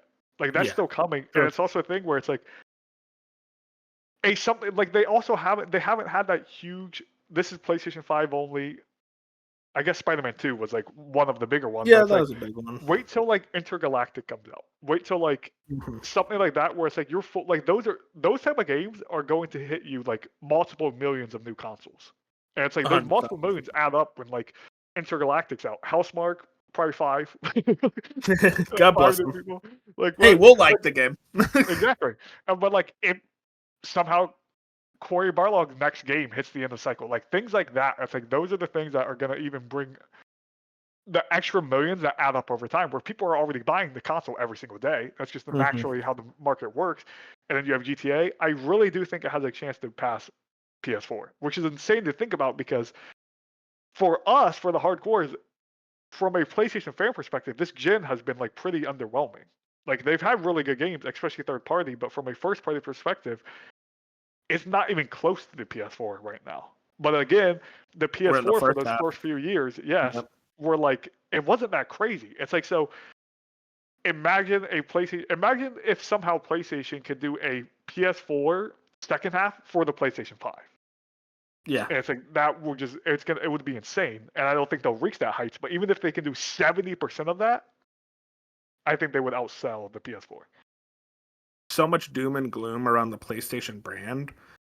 And, for good reason. Like, yeah, this console generation has been very disappointing, and there have been studios that just got shut down or just kind of outright working on bullshit like Bluepoint. God, dude, I'm still reeling from it. I'm I still know. like, And, I think about it sometimes. and again, that's one of the reasons I was so mad at the state of play is like you didn't show me what I wanted, and then I also know I have the information that half your studios were canned projects, so they are Yeah, never showing up for 5 years. it feels like wasted potential of some of the most talented developers in the industry right now. And it's like, well, hopefully, like, and there are the studios that are still doing well, like Naughty Dog and Sony Santa Monica and Insomniac and Sucker Punch. Like, you still have the gold standard, but it feels like they're not allowing their, quote unquote, I don't want to say it, but I kind of want to say it, double A studios, your Housemarks, your Bends, your Blue Points, that make triple A games in a lot of ways, but they haven't reached the Naughty Dog Sucker Punches. But guess what? Naughty Dog Sucker Punch, they weren't always at the level they are now. They were making Crash Bandicoot and Sly Cooper, which, those games sold very well on their respective consoles. They did very well critically as well. But it felt like they reached new heights when they reached, kind of went with these breakout hit titles. And I want to allow someone like a Bluepoint to have a breakout hit title, even if it is a remake, have a remake that's so groundbreaking. It's like, holy shit, this is like a new game, but you didn't let them do that, which is so weird that you're crippling your own studio. It's like to me, it's like they want their B team studios to not become A team. They're like 100%. they're keeping them from the A team. It's It's like like, you can calm be up down, there. buddy. You Like wait up here yet. Bend and all these studios, they have the talent and they have the potential to move up a tier. And it's like it That feels is like this great. generation this was supposed to be the gen that they moved up the tier. Like last year to me, Gorilla was like they moved up a tier. That was during the PS4 era. They moved up a tier. And it's like this was supposed to be the move up the tier for Bend and Bluepoint and Housemark and these other studios. And it's like PlayStation's just like, actually, we're gonna keep you or lower you. We'll put you in the C Yeah. tier actually. Yeah, 100%. It feels disrespectful to some of the most talented teams out there because Bend is so talented. They've been around for so long, doing incredible stuff, weird stuff, and Days Gone wasn't the critical success it needed to be, and but it sold very well. And it's like, and my thought with Days Gone after I beat it last year was like, man, the Days Gone 2 would have been really cool. Like, I feel like that would have been like what they needed. And they didn't let them do that, but they were like, hey, you get a remaster though. It's so funny. Like it makes me so mad. Um, Remaster makes me so mad. Something that shouldn't make you mad. Hiroki Totoki mentioned this in the statement, planning to release more family games in the future following success of Astrobot. Now, obviously, we talked all waxed poetic about Astrobot. I will say, I don't know if I believe him. It's one of those things where it's like you say something like that, but it's like, yeah, Astrobot did very well critically, and PlayStation, they pointed out in slides. It's like, yeah, we're very proud of what Astrobot winning these Game of the Year awards, the Game Awards, all that stuff. I don't know if it did the sales data. It sold well. It sold well for the type of game it is, especially of the budget. It already got its budget back and then some. Everything there. I don't know if it sold the length it needed for Hiroki Totoki to go, okay, now we're bringing back Ape Escape and Parappa the Rappa and all these others. I think it's more so, hey, we're looking into it. We're going to maybe like shop around, go to these third-party studios, see if they want to create like a PlayStation third-party IP. Because also, you got to remember, Lego Horizon came out last year. That did not do well, both critically and financially. It was a massive bomb, and it's like, I feel like Sony looks at that as like, okay, we kind of have to be careful with how we're approaching the family market. Yeah, it's like, and I don't believe them, but not for sales. I just think PlayStation doesn't have the studios to make them. I mean, you have Team of Yeah. Sony; they would make family friendly, and then Media Molecule, it's there. Insomniac Yeah, it's something a little bit. I guess like Ratchet and with Clank, I guess would be Ratchet. kid friendly, and like even Spider Man, it's more of the kid friendly than not. Like your Spider Man, like, Yeah, that works. but yeah, for the most part, it's like all these other studios are not going to make kid friendly games. They're like your hardcore, super AAA, brutal killing Yeah. machine studios. So it's like unless they reach out to like an Ember Labs, which I know we've been saying for them to acquire them for 3 years, which at this I point I don't don't want think them they to are. acquire anymore. No, I don't think they are. But it's like unless you're reaching out to those type of third party studios, like you said, and making deals to be like, hey, we're gonna exclusive these third party family friendly things. I don't think first party is gonna have a lot of first party output because your studios aren't built for it. It's not like they couldn't do it. They could like Insomniac. I mean, like Naughty Dog could go make a family friendly thing. They put out Crash back in the day. They put out Jack and Dexter, which I wouldn't say is uh, family friendly in some ways. Dip, But though the thing is with those, it's like this is a completely different Naughty Dog. yeah, Like we exactly. have a few like legacy members, but actually no, I was about to say Evan Wells. Evan Wells left. So yeah, no, I mean like you have a couple of legacy members, but most of the Naughty Dog today joined around Uncharted. Yeah, so it's like I don't think they have the structure to be like, oh, we're gonna put out 2 to 3 family friendly games right now. I think it's like you have Astrobot, which you're gonna continue to hopefully keep making Astrobot, and then maybe Media Molecule can make something of that essence family friendly. But outside of that, to me, you have to go to third party, and you have to get third party support if you want more family friendly, unless you acquire something or acquire 100%. multiple things. But it's like PlayStation today doesn't seem like they're in the acquisition business, but also like every 3 months they'll bring out something like we're always looking to acquire something, but we never see it, so you obviously aren't. Yeah, 100%. Just a quick bullet point. PS5 Pro helped build bigger than expected momentum for console sales, said Totoki. Which, yeah, PS5 Pro, we kind of looked at that sales data back in November. And it's like, yeah, this is actually selling a lot better than the internet would make you believe. Because, man, the reaction to PS5 Pro, that felt like a lifetime ago, Fusion. But, like, ooh, Yeah, people were not happy. It seems like it just didn't really matter in the long run. I did want to also bring up this. Genki had the Sony president, COO, and CFO, Hiroki Totoki, says they have a very high expectations for the next fiscal year, which is April 2025 to March 2026, due to the very good first and third party titles. Quote, as for the next fiscal year, first party, third party, we expect very good titles coming out. So that is a good year. So we have high expectation for the performance of the next fiscal year. Death Stranding 2, Ghost of Yotei, and GTA 6 are some of the games scheduled to release in the next fiscal year. So obviously, those three alone, that's a pretty strong fiscal year in and of itself. Is he hiding something else? Is he hiding an Until Dawn 2? I personally think, yeah, I think Until Dawn 2 is coming, but Okay, I'm glad. Moon thinks I'm crazy for that, but no, like I'm I'm like, like, come on, it's time. it just seems like, granted, I thought we would have seen it this week, Yeah, but it's so like that could be it's a a May May. thing. Yeah, that Yeah. could be a May thing where they put out October. I mean, there's too many. We know Until Dawn 2 is coming. Like at this point, there's been too many Mm-hmm. leaks to say that game not coming, and I don't understand why. Why not put it out this year after the movie? Like the movie comes out in April, and it's like a few months later, let's Yeah. put out the second game. Put out in October. That just seems the most likely. So I think that's coming. And then he Yeah. also doesn't bring up Marathon, which I still think's on track for this year. So it's like Mm-hmm. you have that. You have other third party stuff like Lost Soul Aside and whatever else they showed. It's like it's definitely going to be a stronger year than last year and probably the year before that. And Yeah. that's just No, putting GTA by itself would do that. I mean 2023 was honestly a really weak year if you look back on it because they only really had Spider-Man 2. Like I'm trying to remember, did Sony have anything else in 2023? I think it was just Spider-Man 2. Sounds right. It Maybe there was something else. That's why I look back. It's like 2024. I think about it. It's like, yeah, that wasn't the best year, but like we still got Astrobot, we got Concord, God bless its soul, but we also got stuff like Helldivers, which was massive. That's like on track to be the best-selling Sony first-party game eventually. And then you have stuff like Stellar Blade, Rise of the Ronin, Final Fantasy VII Rebirth. If you're talking about just exclusives, it's like, yeah, it was a good year for the PS5. It just was kind of a weak year in terms of first party when you really only had Astrobot.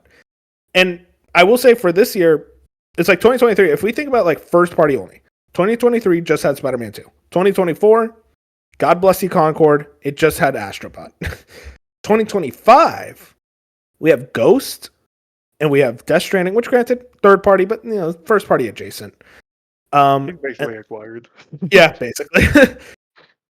I mean, you look at it, it's like that's a pretty exciting year for PlayStation, despite obviously the things that we had to lose along the ways to get it. And Marathon. Yeah, Marathon. And if we and both of us agree Until Dawn 2. Like we think Yep. that game's coming out, so 100%. it's definitely their strongest year first party wise, and probably 2 years, like easily I would say. And it's like I was looking back at 2023 just because I was interested. They didn't have a lot of first party, like you said. It was Spider-Man 2, but exclusives Forspoken. Yeah, I forgot about that. Oh my god. They had Forbidden West DLC, which did pretty good. Yeah, Burning Shores. Final Fantasy 16. Yeah, that's fair. But the two big hitters, Hogwarts Legacy. I mean, that sold a crap ton, so that definitely helped. And then Baldur's Gate 3 was that year, and Baldur's Gate 3, remember, was only on PlayStation for a bit. Yeah, it was on the Series Xbox, S. so that brought a lot of people to the PlayStation. No, you're 100% correct. I mean, like, yeah, 2023, you look back on it, it's like they had big heavy hitters. It's just like when you kind of think about like really hard about like the first party titles and like the third party exclusives. It's like Final Fantasy 16 wasn't exactly the seller. And Spider-Man 2 was massive, but even then it's like I think everything in 2024 just seemed like a stronger year, at least to me. Maybe I'm crazy. No, I wouldn't. I would agree. I think it's hard because I'm comparing first party. You're basically at that point comparing Astrobot and Helldivers, which again, Helldivers isn't technically first party, but like versus Spider-Man 2. And it's like Spider-Man 2 out. I mean, I guess Helldivers has Helldivers 2 outsold Spider-Man. It outsold Spider-Man 2. Okay, so it's like you have that, but again, also $40. Yeah. Who knows with that money? But it's like Spider-Man 2 was still a really big deal, and then Astrobot wins Game of the Year, so that's a good year. Yeah, of course. But it definitely is hard to compare. Of course, yeah. I think it's just like we kind of are in the same agreement. It's like, yeah, this generation has been disappointing, but also there's still bangers. There's still a lot of fun games, and there's still games that sell very, very well. Speaking of a game, Concord, by the way. Oh, don't worry, I never forget Concord. And Until Dawn remake. Oh my, okay, that one I genuinely forgot. Speaking of games that sold very well, Elden Ring Night Rain. Well, okay, you know what I mean. Preview. We got some previews from journalists that were able to go to Vegas and play it. Okami kind of did a good summary of like all the previews. Movement is faster. A sense of speed was important. New movement abilities: wall run, gliding with Spectral Hawk, sprint with L3 in addition to regular dash. One run takes about 35 to 40 minutes to complete. Defeating powerful enemies or groups or special groups will award your team with a latent power, which allows you to select either one weapon or special ability check. You can earn relics when completing a mission, which work as permanent upgrades. If you are near death during battle, your teammates can rescue you by attacking you. Dying repeatedly makes it so rescuing you takes longer. During the day, dying will simply respawn you. At night, you will remain incapacitated until someone rescues you. New Night Tide mechanic slowly shrinks the play area over time. Fortnite. You can share weapons and items you don't need with your teammates. You can also pin dropped items. 4 classes available in the network tests. And more classes and bosses will be available in the full game and as DLC later this year. And we got a release date of May 30th at $39.99 for the standard edition. Now, Fusion, I got to play this game, not at a preview event, but at the network test for half a game. So the network test, the first session of it, was at 5 a.m. my time, which is insane. But it went from 5 to 8, and I was like, okay, I'll wake up. It's From Software. I got to do it. So I wake up at 5, and I get in, and there's the lobby. It's not a lobby. It's like the round table hold from Base Elden Ring, if you remember. Yeah. It's like kind of a shortened version of that. And you can matchmake. And, I'm sitting there matchmaking, and it kicked me out. It's like, oh, server's not connecting, back to main menu. And I'm like, okay, whatever. 30 minutes later, I still can't connect. And I am losing my mind to the point where I was watching Snowbike Mike, who was able to actually play it. Because guess what? He was on Xbox, and nobody plays on Xbox, so the servers were fine. But I'm on PS5, and pretty much everyone in the chat was saying it's like, yeah, the servers are not working for anyone at all. So it's like, okay, it's not a me thing. It's literally the game servers not working. And then what happened was eventually they were like, we're going to reset the servers. So I had to wait like 30 minutes for that to happen. And then eventually I got in and I played half a game. And then it was like, network error, disconnect. And I couldn't get back in since then. And I was sitting there trying until 8 a.m. when the network, like that 3-hour chunk, finished. There's another one today at 10 p.m. I'm going to see if hopefully I could play more. And there's going to be ones throughout the weekend as well. But let me tell you, man, it was fun. The like 15 minutes I got to play, it was pretty fun. I mean, that's good. It's actually good to hear the 15 minutes was fun. It was actually also insane that Mike woke up at 3 a.m. Yeah, I saw that. It was insane. Because I watched a little bit, like I watched some of the VOD on YouTube. I'm like, he really woke up at 3 a.m. to play this. He would have been so mad if he didn't get to play. Yeah. If he just did what it did. Damn Xbox players, man. I know. But yeah, I also plan. Shout out Moon. He gave me his PS5 code, and shout out Jat because Jat gave Moon his Xbox code, so it all worked out. So I think Moon's gonna play at some point. Also, I got mixed opinions. This game does or does not have crossplay. It does not. Which is ridiculous. I mean, actually ridiculous. It is actually insane, but like I'm also not surprised, sadly. Yeah. Okay, but yeah, I'm definitely gonna.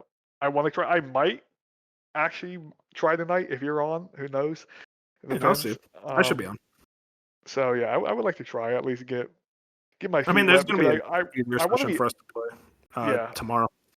I want to be interested, like more interested in it, and the previews got me really excited.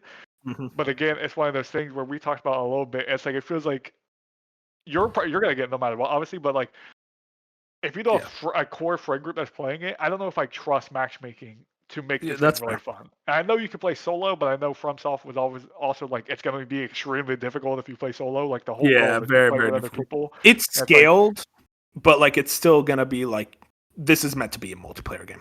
Yeah, and I saw there was reports that they were thinking about bringing duos because that would make it even better. God, I hope so, man. It's so stupid. Yeah. Why? Why is it 1 or 3? Like it makes no sense to jump because I saw people on Twitter being like, well, it's because the difficulty scaled for like 3 people, blah blah. And then someone else was like, well, if the game's harder on 1 person versus 3, that means they can just have a 2-person mode that's in the middle. Like, that's how easy it would be. It's like, yeah, it makes no sense that they can't have 2 people. I think 2 people would be perfect for this type of thing. I love FromSoft, but my God, they are so dumb with like specific things like crossplay. Like, why don't you have crossplay? That should be just a guarantee.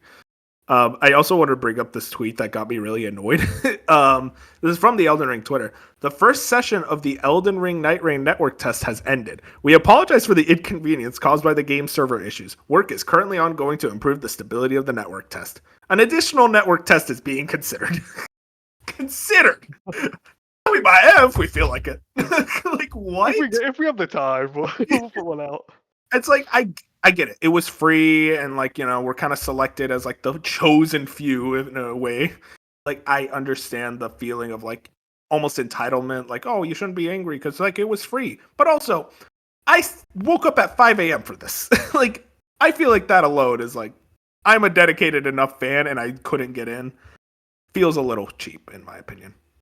Is there a reason that they're doing the hour, like you can only play in these 4 hours? There's a real reason they're doing that?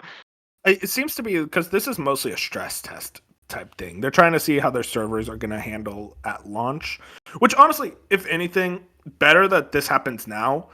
I will tell you right now, Fusion, when that game comes out, there's going to be server issues. Oh, for like, sure, 100%. Without question. But I think if you get most of the server issues out now, that should be better. Like, shout out Call of Duty. I'm gonna shout them out real quick. For all the issues they always have, it's insane that day 1 launches, they almost never have crazy server issues. And that's the biggest game in the world. Yep. Like, they always come out and they always like, you can expect you're going to be able to play Call of Duty on night one with millions of other players. And it's like all these other companies, they bring out their multiplayer stuff, and it's like servers are just done for like a week. Like a week straight, you're having Remember weird Payday server 3? issues. Oh I man, do, yeah. there Might was be free on Plus now, by the way, for this month. Oh yeah, if you want to waste your time with a game, sure. I do. So what I've been explained to, and the reason why these server issues happen, it's because the way servers are kind of handled is like, oh, it's about trying to allocate the number of people, and they undersell how many people are going to be playing a game. That's why server issues tend to happen. That's why I hate to bring it up. Concord, dude, 0 server issues. Shout outs. It ran perfectly, but it's kind of like their expectation of how many people, they pay attention to pre-orders, numbers, like regarding like excitement. It's like, okay, let's try to allocate it, and it's always more than these companies expect. First of all, I feel like Elden Ring, the game that sold 28 million, you should expect a lot of people are going to want to play it. And again, that's why the Xbox version, there was no server issues because nobody's playing over there. So the PS5 users would. So shout out to Xbox for losing. This is the one situation where it's like it worked out for you guys. Like they have the two versions. They're like, okay, Xbox, we'll put our server capacity at about 6 people. PlayStation, like There's only 3 people. Hell yeah. PlayStation, we're gonna put like 3,000 and see, because was this like, it seemed like, I don't know how easy it was to get into this, but like you, Moon, and Jap were able to get into it. It was an email. Okay. You basically put your email to sign up, and we got an email in the inbox. I will say, like, we all got in. I think we were still pretty lucky because I saw a lot of people like on Twitter and Blue Sky and all the other sites like, I couldn't get in. So, and like people like fishing around for codes and shit, but also maybe they just didn't apply and they're just whining. I don't know. But yeah, because this was a situation where like had no idea they were inviting people, and so you guys were like, "Oh, I have codes." I'm like, "Well, now I'm just salty." I didn't even realize they were giving codes out. I would have tagged you, but I didn't think you were interested, so I was like, okay, well, maybe that was rude of me. No, and to be fair, I'm definitely like, there is a little bit of pushback. It's like, this isn't the thing I want from a FromSoft game.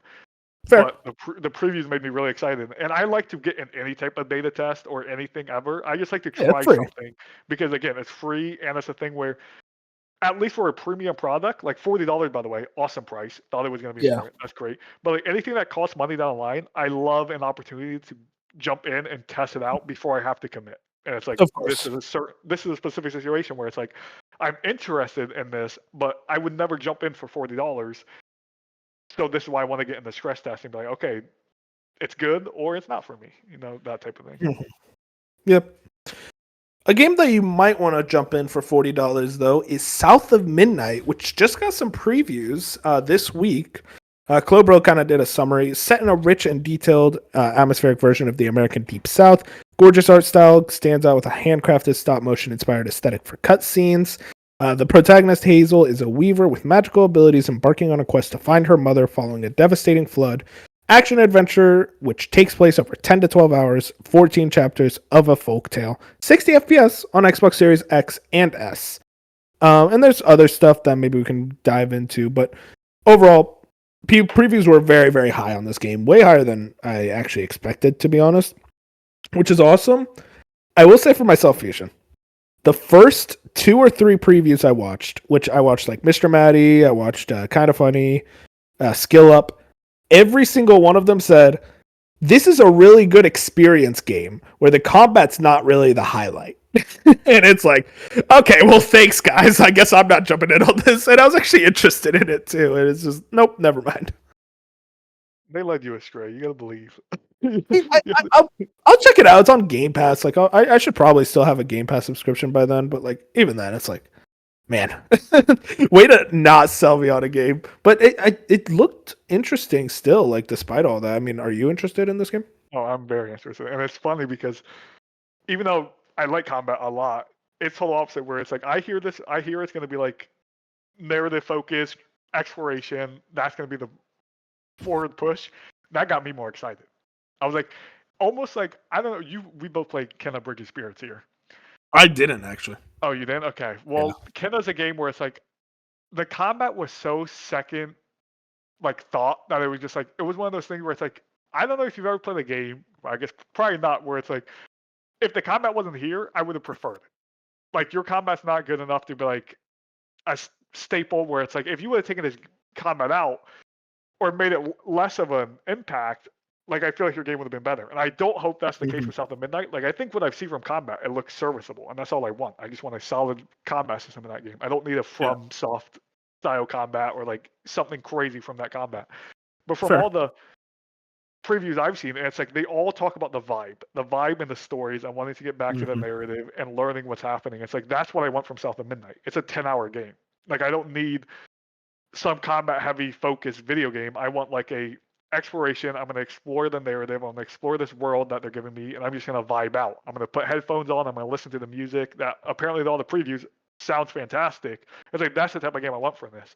I Yeah. understand your perspective where if that's not the type of game you want, then I can see all these previews where like actually that just solidified it, and this is not what I want. And that's just like a game can't be for everyone. So I'm happy that South of Midnight is kind of sticking to their guns and they're not trying to make it the game for everyone.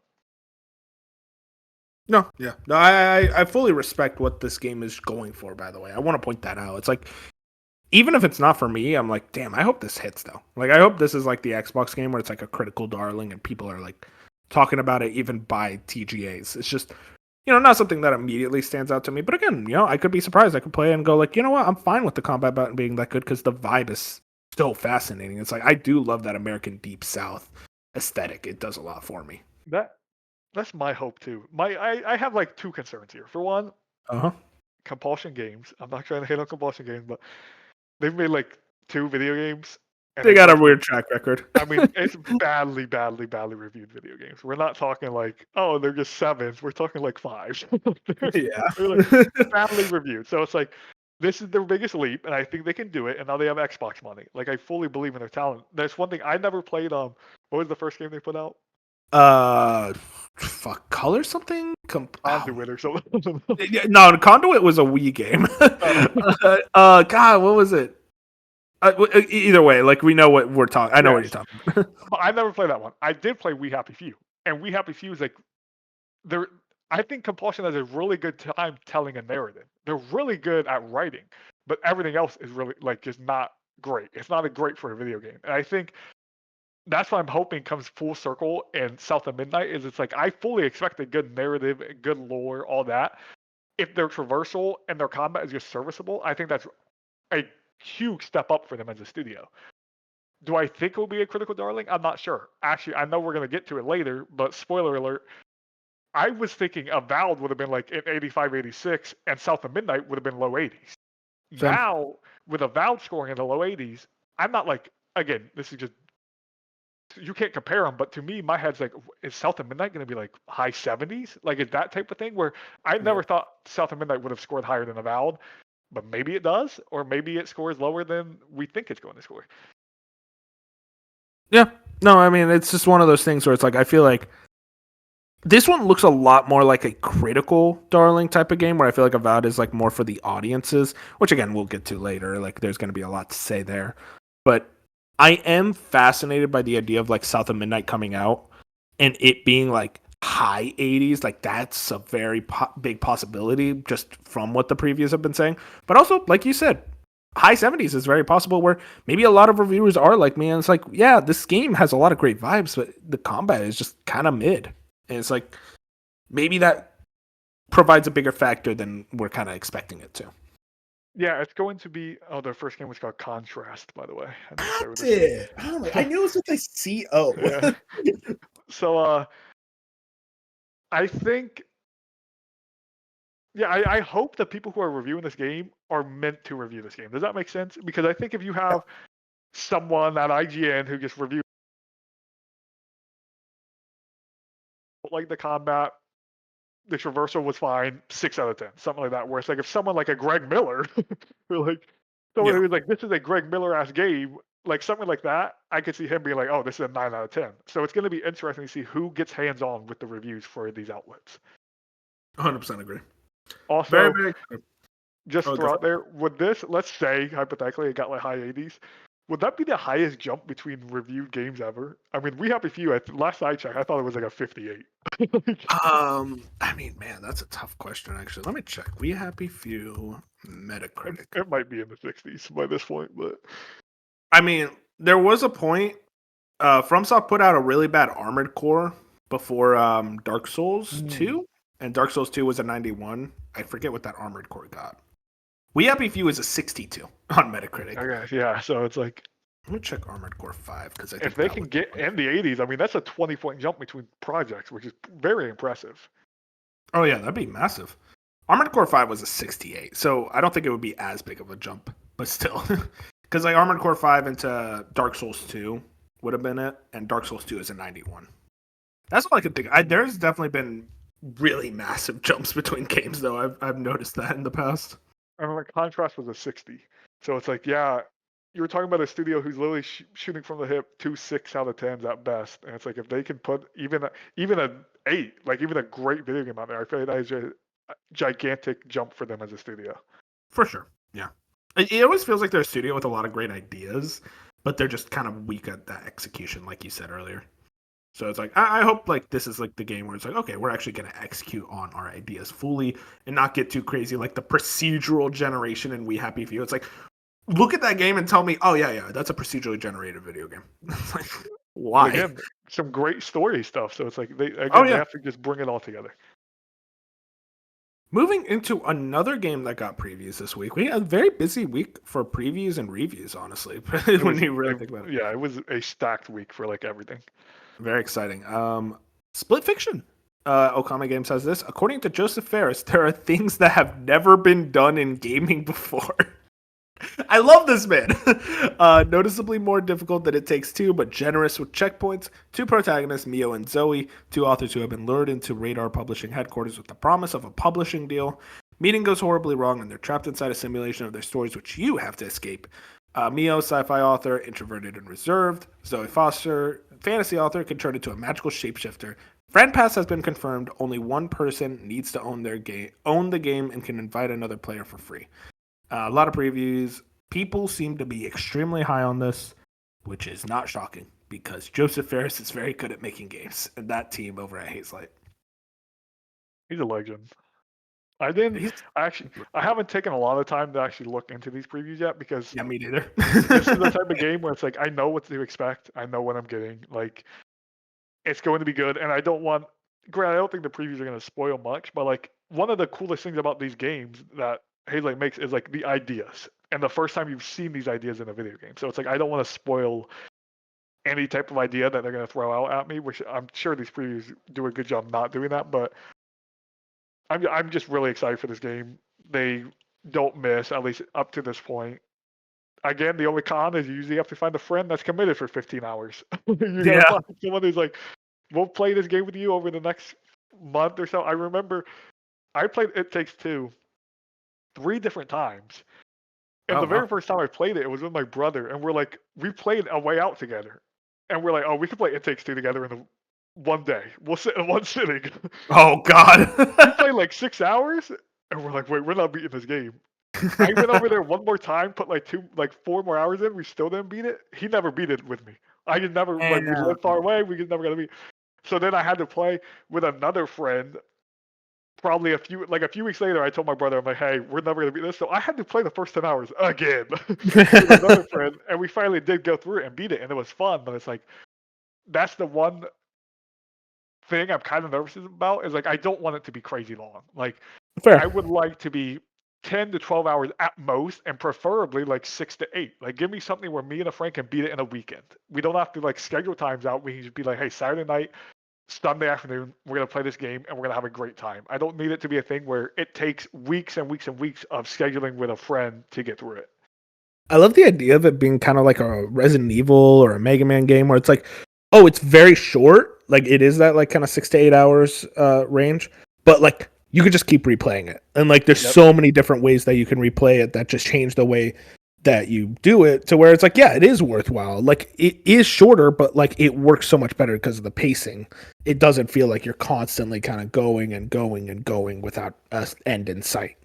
And you would think that honestly, they would like to go the shorter route because if you think about it, there's two characters and they're never doing the same thing. Like there's times where Yeah. like this character's doing this character's doing that. So it's almost like they would want you to play the game twice, one on each character, so you could experience all you have. But Oh when yeah. again it's 15 hours like it takes two, that's just not possible. It's truthfully not possible with a co-op buddy to play 30 hours of one game for the most part. Like unless you're both unemployed and do nothing. Like there's not there's not much you could do for that. So it's like a way out was like 6 hours to 8 hours. I forget how long a way out was, but it was one of those games where if you Yeah, fully pretty committed, you could beat it in a sit down. I beat that game 3 to 4 times with 3 to 4 different people, and it at most took like 2 days. Like that was a game you could just get in, get out, and it was awesome. It Takes Two, I think, has better gameplay mechanics, but I think overstays its welcome. No, that's all fair. I completely. I mean, it's the reason I never beat It Takes Two. I got about 6 hours with my friend, but the problem is that he works days, I work nights, and we barely found time, and we kind of just drifted. And it's like it's been a while. It's like we'd have to restart it. And that is my thing with Split Fiction. I'm excited for it, but I'm also like I need to beat It Takes Two first. Like it'd feel weird if I went into this without even beating It Takes Two. And they do. So far, we've seen they like to add a lot of like little Easter eggs. Like there's a lot of A Way Out Easter eggs, and It Takes Two. Yeah, So I wouldn't be surprised if this game has Easter eggs from both of their former games.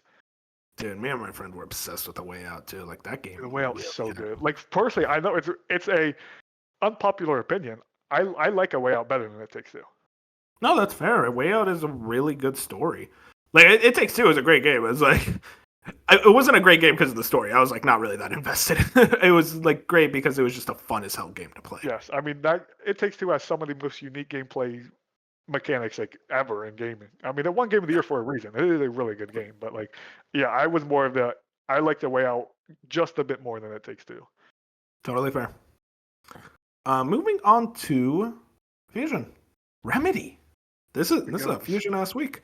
Wario 64 has this Remedy. Alan Wake 2 sales exceeded 2 million units, and the game has started to accrue royalties. It's profitable.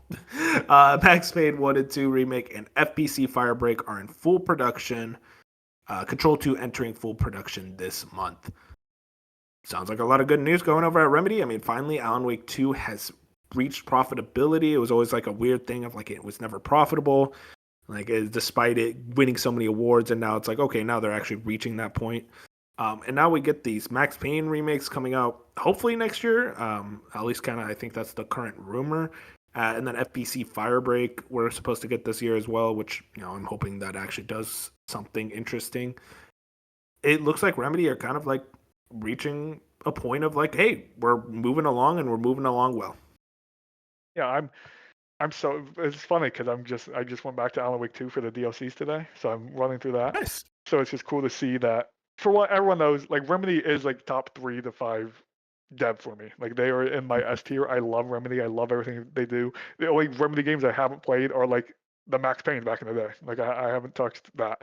So it's like I'm happy for the remakes. And Moon posted, I think the same day that this came out, some strategy update. I don't think it was in that tweet, but it showed kind of like their roadmap I'm almost. trying to find that. I have it up, and it's like Oh, okay. as far as these are the dates that Remedy's going off of. Who knows if they hit? I'm sure everyone here will say they won't hit. I like to It was like believe, MCU timeline. yeah, I like to believe when devs say they're gonna hit, but it's like they have Firebreak in quarter 3 of this year, so like Makes I sense. would assume August, September, sometime around there. The Max Payne remakes next year, first half Yeah, of fair. 2026. Control 2, 2027, because that game's going to be a decade between games. I mean, is that not insane to you? Well, that's not a decade. Not a full decade. Not a full decade, but it'll be 8 years.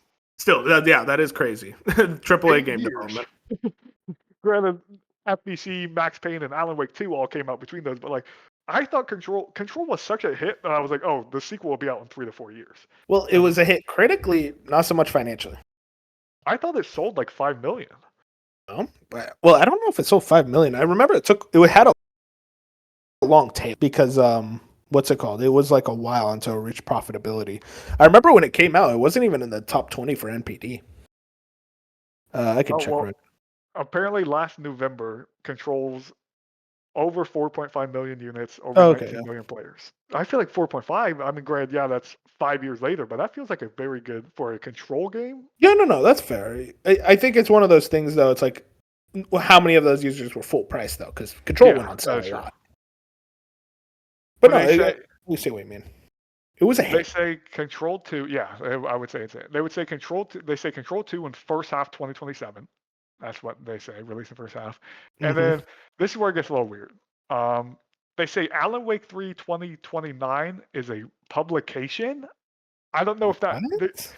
they say public. So the weird thing is for Firebreak, Control 2, and Max Payne, they say release. They use the word release. For Yeah, Alan Wake 3 in 2029, they say publication. For Control 3 in 2030, so they've already are confirming a Control 3. that is so funny. They're using the word publication. And then Game X, some game that we don't know about, is 2031, also I'm publication. gonna be dead by then. Yeah, so it's like, I don't understand why they would use the word publication unless it was like, Maybe they're that's when they publishing it. reveal, maybe, or they like because it's like, is that when they reveal these projects? But why would you wait till 2029 to reveal the next Alan Wake 2? I mean, maybe, but I I'm interested. Do we know if this is real? I again, I didn't look far into it. I Some have could not just be seen. pulling their tail. I have not seen anyone report on this. I don't know if this is just something that was super hidden in their investor reports, or if it's just fan made. Because that just feels weird to MCU timeline your games.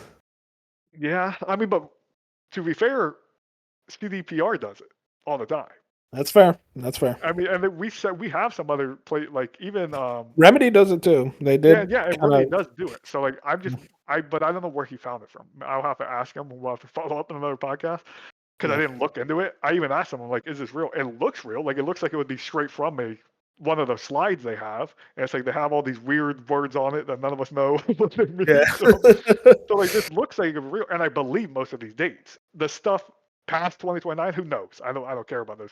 That's But the thing. I do believe that um, Max Payne is next year, and I fully believe the Control 2 is at the latest 2027. Those all make sense to me. No, like we know that these type of slides internally are real. Because you look at Insomniac League, they just had a slide that had a whole ass timeline of their Yeah. games up to 2031, I think, which is just insane to think about. But it's like they didn't reveal it like that. That was a leak. I don't understand the wherewithal for Remedy to say, "Hey, we're gonna just show you this," but also not make a big announcement out of it, not make a big deal out of it. They just have this in an investor briefing like it's nothing. Like I don't know. I don't know if I fully believe it. Yeah, again, who knows? I'll have to look into it more. I don't know. Apparently, it was a Remedy Investors Analyst report. The screenshot is from the file Remedy Extensive Support, no game, no frame. Don't know what that means. Interesting. Like, I mean, I have no idea what that means. And also, apparently, it was from December of last year. So who knows? That's weird. That's Who a knows? weird situation. We'll find out probably soon about like the whole situation. Moving into a game that we want to know about now. What are the reviews like? That's everything for the news. But we're at the reviews of the week. One major review this week, and that's Avowed. We kind of mentioned this earlier. It is sitting at an 81 on OpenCritic, which I think is around the range me and Fusion win, because I think we both said 83. No, I said 86. I initially said Oh, you're 83, weird. but no, I Okay. initially said 83, and I was like, no way, it reviews lower than Starfield. Starfield's an 85, so that clouded my judgment, to be honest. I did initially go lower 80s, but because Starfield, for some reason, I was just like, there's no way this is lower than Starfield. But then I forgot, Starfield got like 110 out of 10s by Yeah, random outlets, so. it was a lot of Xbox experience websites. It's like, man, I wonder what they think. But yeah, sitting on an 81. IGN gave it a 7. GameRant gave it a 7. The Gamer gave it a 3 out of 5. GameSpot a 6 out of 10. But then you get high reviews like Eurogamer gave it a 4 out of 5. Games Radar gave it a 4 out of 5. So very weirdly mixed. I've seen all sorts of opinions, and then I go into like kind of the opinions of like the YouTubers and content creators that I personally trust. Like, hey, what do you guys think? Luke Stevens wasn't into it. Mr. Matty wasn't into it. Greg Miller, liked it, but he wasn't like in love with it. Paris Lilly gave it a 9.5. He loved it. And then this is why like a score to me is like only half the picture, because if I looked at the scores alone, I'd be like, wishy-washy, I don't know. But then you listen to the reviews and what everyone's saying about the game, and what I'm hearing is this game has really good gameplay, which is surprising for an Obsidian game. But it's like the gameplay is really fun, but the writing and the story doesn't go the places it needs to by the end. And I see a lot of people disappointed with the choice and consequence of the ending. Now, obviously, I would like a good story and writing and choice and consequence. But if you tell me the gameplay is good, that's enough to sell me. I'm going to be playing this game when it comes out on Game Pass for everyone on its actual release date, not this early access bullshit. We're not Fuck like that. Bob, rich Fucking people. weirdo, man. But no, I'm playing it on the actual release date, February 18th, on Game Pass. Very excited to check this one out. But I am curious to kind of see what my final opinions are, especially just with how varied the thoughts are all over the place. What's your read on the situation, Fusion? Yeah, it's like I'm in a similar boat with you. I thought it would review higher. I'm not upset. Like I'm playing it day one when it comes out, same as you. And again, I've never played an Obsidian game, so I Oh, can't sit really? here and be like, yeah, I've never played an Obsidian game. So it's like Oh, I can't tell you like what I'm supposed to be looking forward to. But as far as I know, like you kind of brought up, Obsidian has always had fantastic writing and characters and dialogue and side quests. They've always been really good at that, and their gameplay has always kind of taken a backseat. Never been terrible, yeah, but never been great. Where it sounds like with Avowed, for some reason, it's the total opposite. Avowed, it's like exploration, awesome. Combat, awesome. Traversal, awesome. Story, the low light. And it's like, that seems really weird to me that you would think they would have nailed the writing and everything, and then all this gameplay stuff would have came into perspective, and then this would have been like their critical hit. But it seems like no, it went complete opposite, and they're like, we did everything, we like the combat's good, everything's great, but our writing and stuff took a back seat, and that seems a little weird to me as someone who's never played Obsidian. That's just from an outside looking in. But you have yeah. now said it, and you've played Obsidian, and Bop has played Obsidian, and he also seems to feel that way with these reviews, so it's just very interesting from that perspective. But as you said, I think I would rather have a game be a 7 out of 10 and be fun to play than a 7 out of 10 and be awful to play but have a good story. Oh, Like, 100%. I mean, and I'm the story guy, but I still, at the end of the day, I want the game to play good. So if you're a 7 or an 8, but you still have fun gameplay, that's awesome. Yeah, of This and story is objective. I mean, subjective. Like, you know what I mean? Like, course. we could go in there and actually like this story. Why some of these reviewers who are lower were like, we didn't like this story. Where we could love it. So it's like, if your core gameplay is good, that's already, you're in a better spot than if it's just like, oh, your story's really good. Because at the end of the day, most of these people are coming to your game to play the video game. They're not there for the story.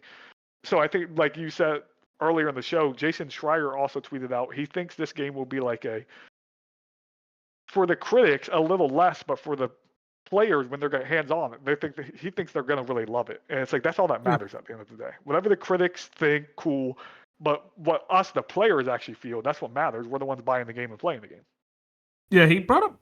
I think he was the one who brought up Fallout New Vegas, which I feel like is a weird comparison because, like, the thing with Fallout New Vegas is that it was literally broken at launch. That's why it got low reviews. Because, like, if you actually read the reviews back then, it's really funny because all of them kind of read like, "Wow, this game is really fucking good. If I could play it, but I cannot play it. It keeps crashing." And this is a different situation where it's like I didn't see a single review like really hamper on performance or like glitchy. It's like that's a little jank, but like everyone's like, yeah, no, this runs really well. Like they use those extra few months of the delay pretty uh effectively to make this game run pretty decently at launch. I'll push back a little bit. Oh yeah, go for it. Luke Stevens' review. I don't know if you watched all the way through. Yeah, I didn't read it. He actually says he really likes the game, but it was completely broken. I mean, he Oh, said, interesting. yeah. So his whole perspective is like he's right now his review, Luke Stevens' review, is this is a good game. Wait to play it. And he's the first review where Mhm. part of me has like, should I wait? But I'm not. I'm not going to wait. I'm going to jump in anyways. But he said like to the point where it's game breaking and he's not allowed to show any of the bugs, and he says like especially like near the end, he said he spent 10 to 15 hours having to replay stuff to get to the end Yeah. of this video game. And he said it sucks because he loves a lot of it. And so but he's the only person I've seen that's had it that bad. So I think it is weird. Maybe he just got super unlucky I It's the saw PC Greg and Andy support. brought up. Yeah, I saw Greg and Andy bring up like they had a few bounty stuff that didn't like. There's been a few quest lines that they can't complete because the game's bugged, which that sucks. Especially in the RPG, that's Oh my always god, sucks. yeah. So it's not like it doesn't seem as polished as it should be, but also it seems like for the most So part that's not affecting the scores. I mean, yeah, you look at Baldur's Gate 3. Like Yeah, that game it's was like not affecting extremely the score. easy to But with like watch. Luke Stevens, yeah, if you sit there and watch his review, 90% of it is him just shitting on how bad the game performed. He said it was the worst AAA performance he's ever played in recent memory. I'm like, that's not good to hear.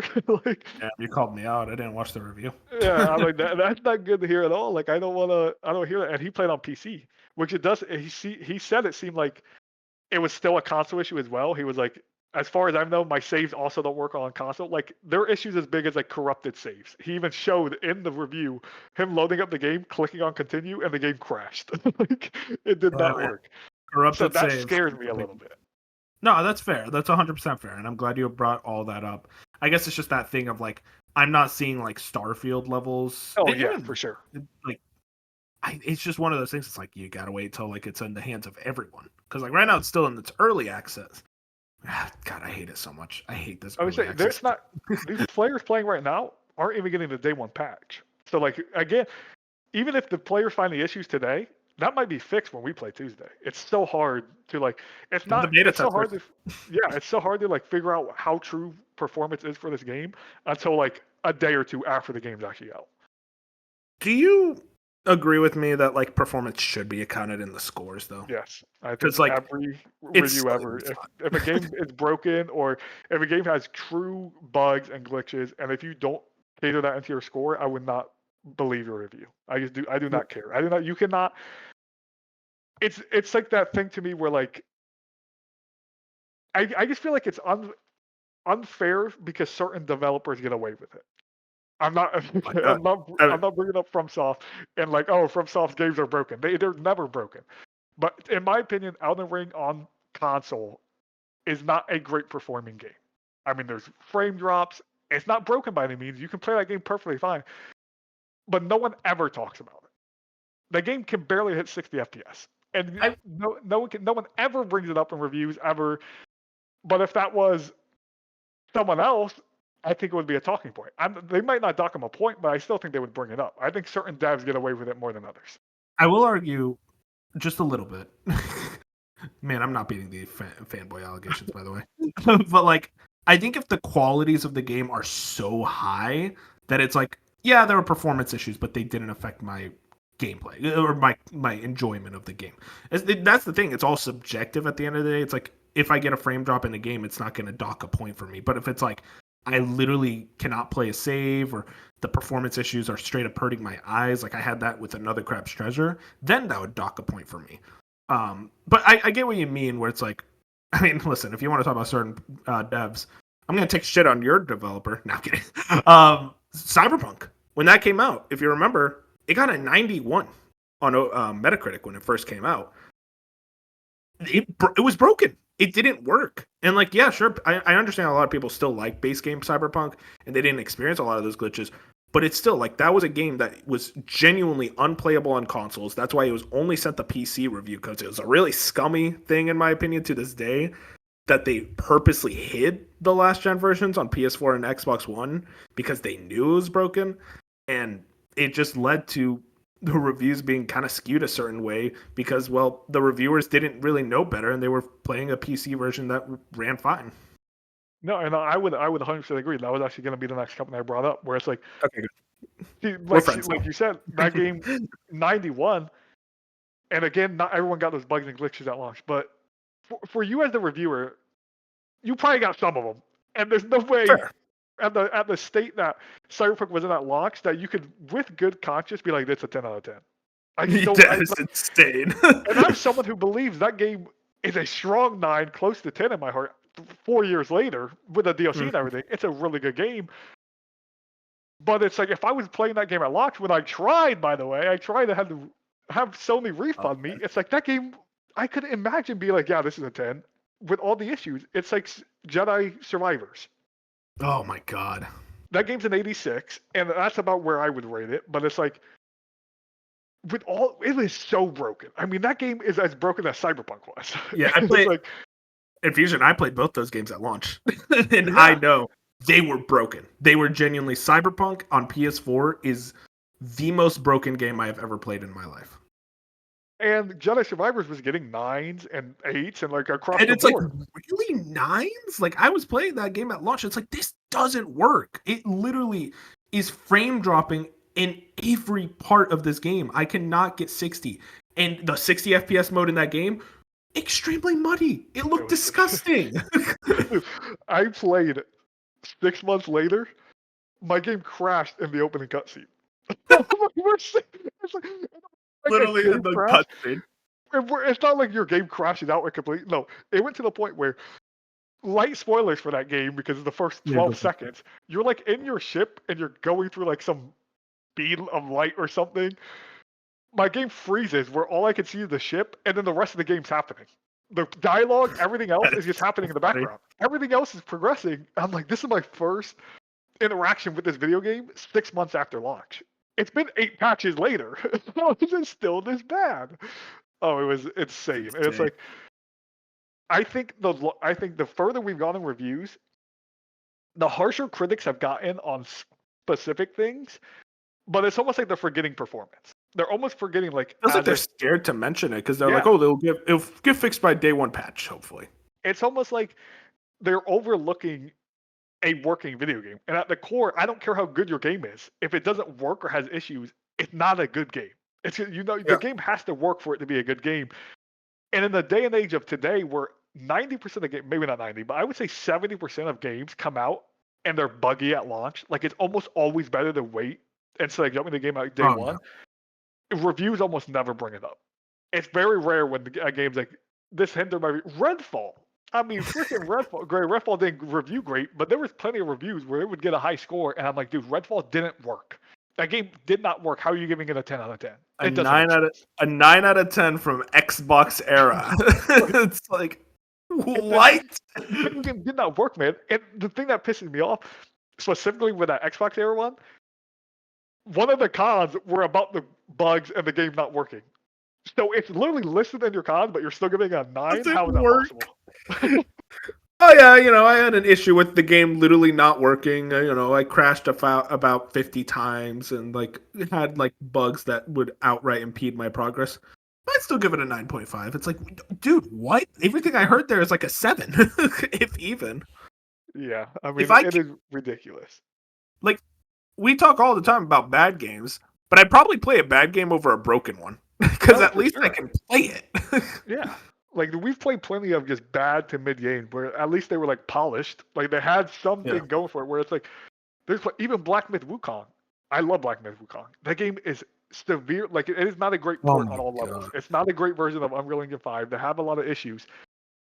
Yeah, And and we granted, that were on game only both versions of that. yeah, and that game only scored like an 83, so it's not like some super critical darling. But I feel like that game didn't get a lot of hits for performance. And it's like there's certain performance in that game where I get everyone looks at performance differently. Some people argue they can't see over 30 FPS. Whatever. That is so bullshit. By the way, I do not believe that. It's like it's subjective at the end of the day to the reviewer. But we have to find a baseline on what is a good performing game. It's why Rockstar games always get 10 out of 10s at the end of the day because they're that good and they have zero bugs. They Yep, have zero glitches. they're It's why polished Naughty beyond. Dog and every other first party PlayStation game at the end of the day is as good as they are because they just work and they work Mhm. flawlessly.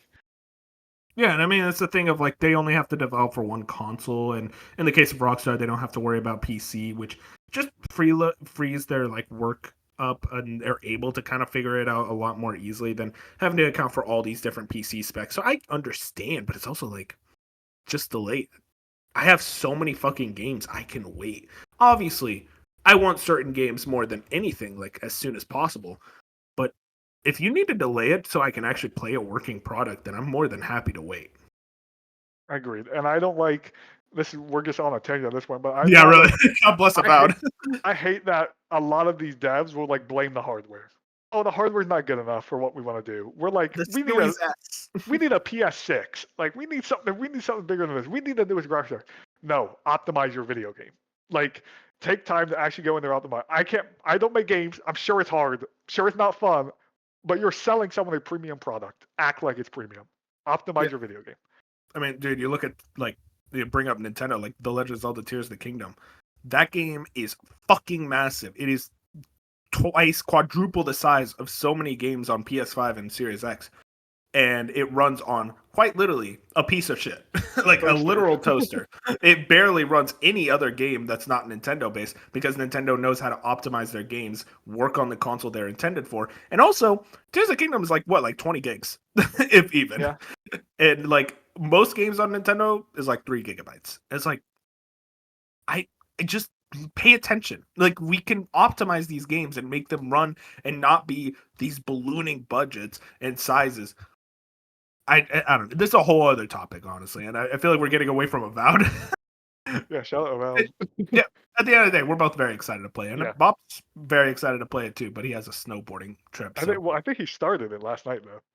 Yeah, was he into So it? I didn't see his thoughts. Yeah, I think I think I read that he said he got to the first boss. So like he's probably I Okay. don't know how long in, but he's definitely played. So that's good for him. He was really excited. He got like the deluxe edition, got a cool map. Me and you will hop in Tuesday. I don't know if anyone. I think Colin's also hopping in. Yeah, he might. Yeah. So I like think he got it on Fantasy Critic. yeah, so like yeah, I really am so excited. Like Oh, review same. scores for the most part, they would have to be tremendously bad for me to be like, oh, I'm lost all excitement. I've learned to be like, when I'm excited for something, I go to specific people. I like to see their ideas, and even if they're not in on something, I'm not always gonna be like, oh, I'm out. Like I Yeah. just and Game Pass, another thing, we shit Game on Game Pass. Pass a This is the lot, perfect Game Pass game. but Game Pass is a great product on where I don't have to spend $70. I can jump in there, try it out. If I don't like it after 5 hours, I walk away with no harm. I Yeah. go to something else. I have hundreds of games to play. Hopefully I love it and I continue for 40 hours, but like that's the great thing about Game Pass is I can just jump in, try it out. If I don't like it, who cares? Walk away. If I love it, awesome. Last question on Avowed. This is a quick one. Is this coming to PS5 this year? Yes. I'm right there with you. It just seems like a quick like Twitter post. Hey, we're gonna bring this to PS5 July 12th or something. I don't know, something around that range. A few months of exclusivity for Xbox fans. But now I'm gonna move on to what we've actually been playing. Now we don't have a lot to say. Listen, Fusion, I'm a bum. I've just been playing Mega Man games the last week, so I refuse to play new games apparently. But you've actually been playing a couple of new games. Citizen Sleeper 2. I need someone to talk about this game because you and Colin were waxing very poetic about this the last few weeks, and I want to hear your thoughts on this game, like final thoughts that you've beaten it. Yeah, I love this game. I mean, I've been very loud about how much I like Citizen Sleeper 1. Like it is one of my favorite games of all time. Like it truthfully is. This game is Citizen Sleeper 1, but just with more. I mean, it is exactly what I wanted from a follow-up to the first Citizen Sleeper. It's like they added new gameplay elements where like in this game you have a crew. So it's not just your dice you're relying on. Like you go out on these little contracts out of the orb, or not the orb, the hub, and like the planet hub, whatever you're on, and like you pick up crew members, and then their dice can help you pass the contract. It's not just your contract. It's not just your dice anymore. Where if people are unfamiliar, this is a tabletop RPG where your main and only game mechanic is dice rolls. You roll dice, one Baldur's through Gate 3. six. Yeah, kinda, but 1 through 6. 1 is like not great. 6 is you have a better chance to pass, and then you have like little classes where you have like engineer, initiative, endure, like things like that, and it's like you build up your little character, whatever you go through. But the story and just the writing, I'm so impressed that one human. I'm gonna forget his name, even though I just had it in my brain, and that sucks. But, I got but look it like up. he just like he wrote this whole thing by himself.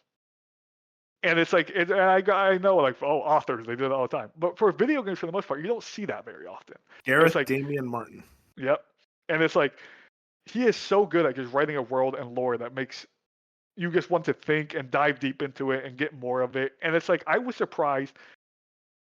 Most people are like, you don't have to play Citizen Sleeper 1, which you technically don't have to play this game. But there's so much callback to that first game that I feel like it would be a disservice if you've never played the first game. Granted, you wouldn't know the callbacks, so it wouldn't matter. But I feel like the payoff of playing the first game is so worth it in this second game that I would recommend that first game anyways. But if someone's like, I want to play this second game, do I have to play the first one? I would say yes. You don't have to, but I would very much recommend you play the first one. Again, basically at its core, it's the same game. As of you're a sleeper, you're going through some narrative, you're trying to discover some stuff, you're on the run, your dice help you pass checks, you meet characters around the world. The big, like I said, improvement is the crew, where in this one you have your own ship, and each hub you go to, you can recruit crew members, and you meet crew members, and you do little companion quests, just like a Mass Effect. You get crew dice, and you can use the crew dice. But it's just like, to me right now, it is I've only played two 2025 games. Eternal Strands, the other one I also just beat. This is my game of the year right now. Granted, again, I've only played two, but it's one of those games. I don't know if you've ever had those games before.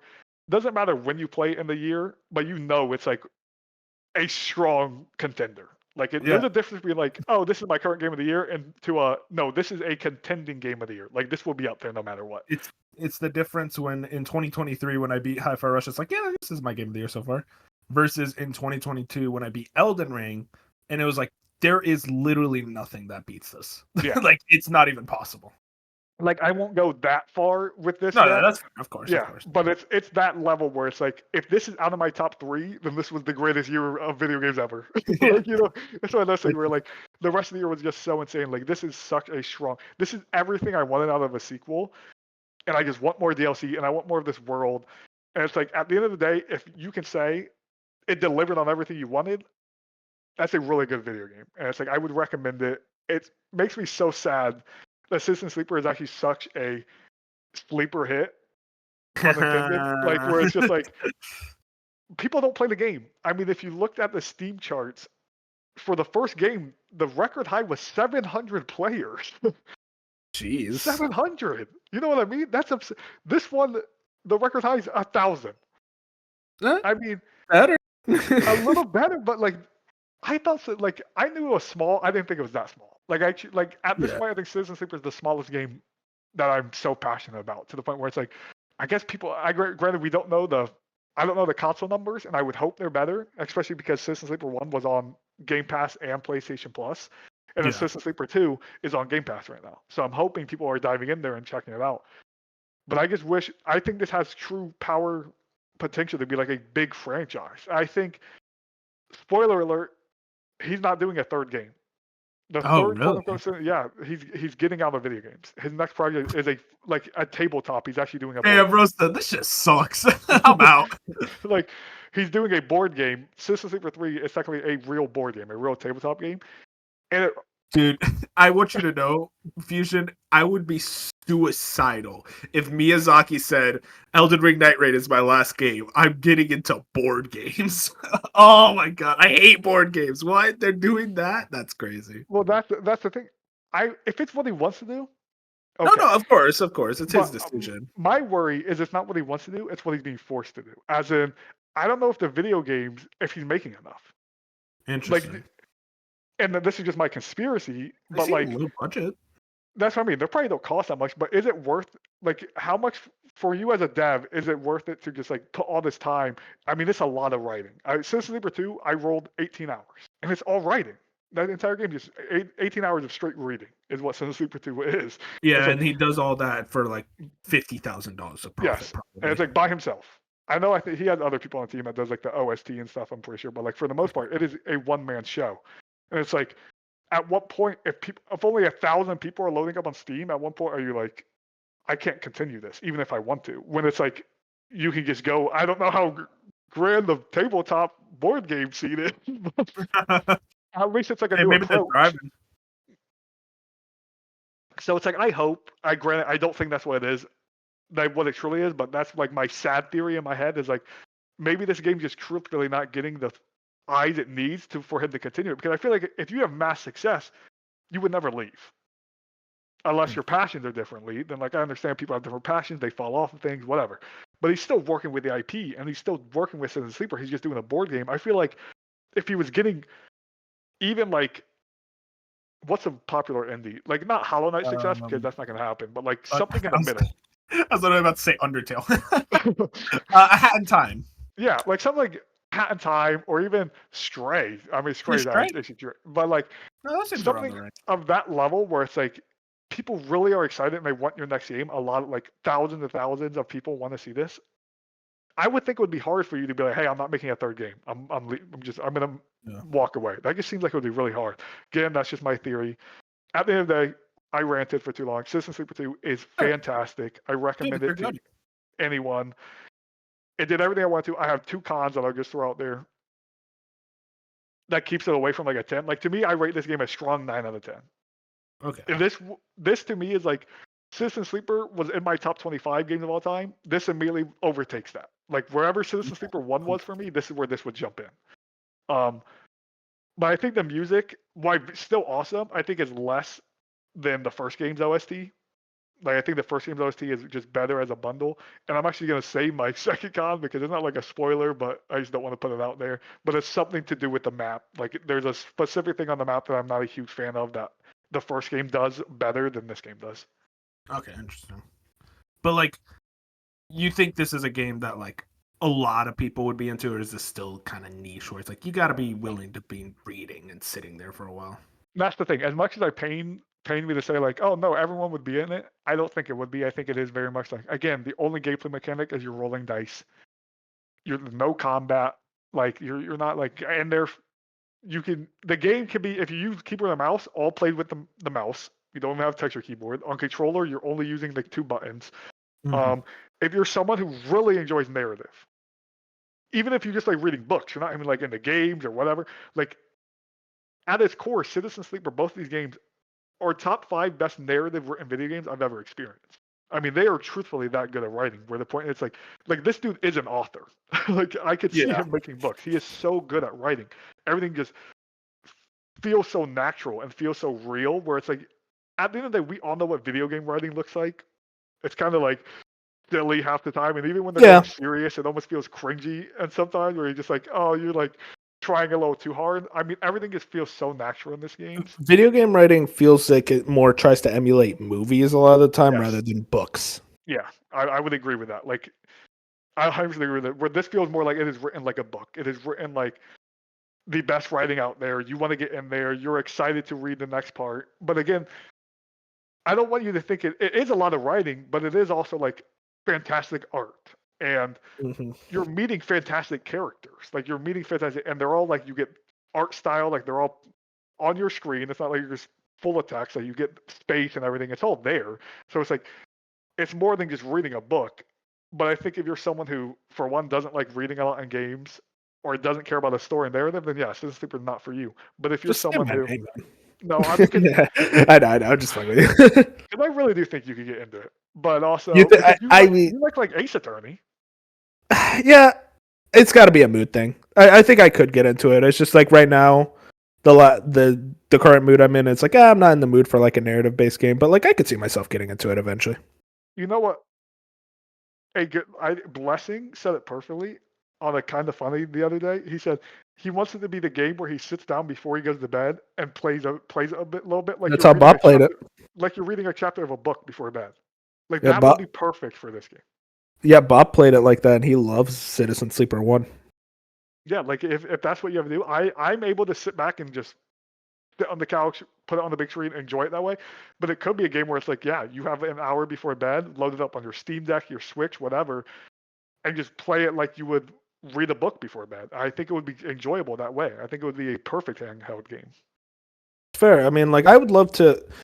I mean, that's always the problem. Also, Fusion infinite time. Like, if I had the time, you said 18 hours, and it's like that is pretty long for a game It that is, is yeah. primarily reading. At least for me, I'm gonna tell you now, Fusion. My attention span, God bless it. God bless it. I think I've lost it. But even then, like I do see myself eventually being in the mood for a game like this. It's just the feeling of do I prioritize a Citizen Sleeper over, going back to the Ace Attorney games that I still haven't played, stuff like that. Like it's just tough to kind of find that rhythm, that desire. But I do see myself maybe one day saying, fuck it, pull it up on maybe if I eventually get a Portal, it could be a fun Portal Mhm. game. To put in perspective, just how much bigger this game is. Citizen Sleeper 1 with all DLCs, I almost basically 100%, like I'm at 90 something percent. A few just things I missed. It took me 13 hours. This Oh base wow. game is 18, and there's a few achievements I also didn't get. Definitely didn't get 100%. There's a few achievements I missed out on, and I'm still fully expecting DLC. Maybe I'm out of line on that and we don't get DLC, but like, so 18 hours for just the base game it's a big jump. Hell yeah. I mean, I'm very happy you enjoyed it, dude. You and Colin were talking a lot. I saw a CIA document going on in the Discord. A lot of spoilers being thrown around. It seems like you two. I mean, Colin called it like one of the most thought-provoking pieces of media he's experienced in a long time, which is big praise from him. If you guys you guys don't know Colin, you know he's the behind-the-scenes producer, but the man. You know, he's pretentious, but the cool, good type of pretentious, like the film friend that always recommends you a movie. It's like, yeah, I bet it's not even gonna be good, and it's actually fire as shit. It's like, okay, you know what, you know your shit. Always a weird thing. You're like, this can't be good. And it's like, wait, that's a 10 out of 10. Really like, honest. the best way I can explain this game, my last thing is just, it's a game that since I've beat it a week ago, I've thought about it every day. That's awesome. It's like, and those games don't come around often. You know what I mean? Those are the games where it's like, once in a blue moon, you have that game where it's like, you sit it down and you're just like, wow, like, it's just a world I want to live in. It's not like, Yeah. I'm not thinking about the combat and stuff. It's so special that it's just a game that it's just all about writing and world and lore. And it's just a game I still think about. Interesting. Well, I'm very happy for you, Fusion. Glad it hit as hard as it did for you. Just like Eternal Strands, am I right? Yeah, Eternal Strands also took me 18 hours. Well, exact same So amount of time. I know. Yeah, you don't have to Eternal, talk as long because yeah, I I'm mean I not know we going went there. late. I don't have much to say about Eternal Strands. I'm just saying, That's fine. granted, I did probably also about 80% of the Eternal Strands, but at the end, my one giant, I gave this game a 7 out of 10 to put it out there. It's a Okay. good game. Yellow Brick Games. This is their first game, former BioWare. My biggest issue with this game, you either love it or hate it. Every quest is a fetch quest. Oh no! I mean, it is 18 hours of Oh fetch no! quests. Everyone, dude. Every single thing is go pick up this, come back, go pick up this, go pick up this, come back. Every single one. Other than when you're just fighting like the giant colossal like being, which is awesome. Highlight of the game is the combat with those big bosses. Every single quest, I'm not even lying. I can't exaggerate. It's almost like, have you ever played an MMO before? Like a World of Warcraft or any No. of that type of style? You know the closest I've gone, Anthem. Okay. So, but I know what you mean. I played Yeah, on where it's like Destiny as well. every quest in that game is like, go here, grab this, come back to us. Yeah, That's no, I that get is what you Eternal mean. Strands. I mean, to a T, every single one. That is the exact quest line, That is fascinating. and And it gets from it got old real quick. yes, it got old real quick to the point where like I had a few less. This game has companion quests, but even all the companion quests are fetch quests. So it's like I really like the companions. I like the characters they show you. The voice acting. Don't be surprised. I mean, this is a bold statement. If by the time Sagi's come around, if my best best performance isn't from this game. The voice Really? acting is strong. It's really good. I mean, surprisingly good. I don't know any of the voice actors in it. I didn't look them up, but they are so. It is very strong. Everyone's voiced super, super strong voice actors. Bryn is the main character's name. She's awesome. Very strong lead. But at the end of the day, it is just like it is a very good first approach for this studio. A lot of stuff I didn't like they do weather kind of like Zelda, where it's like if it rains, the grass is wet, the rocks are wet, you can't climb. Like they do that in this game. And that It's gets really really annoying. inspired. It's interesting. It's very inspired by Breath of the Wild from everything. Yes. It's like Breath of the Wild mixed with It doesn't work for you. Yeah. Fucking hater. Um, That's still your worst take, by the way. I love you, man, but that always pisses me off when I think about it. I never said Breath of the Wild bad. Never claimed Okay. that. You disrespected it though. I said it wasn't for me. Fair enough. Continue.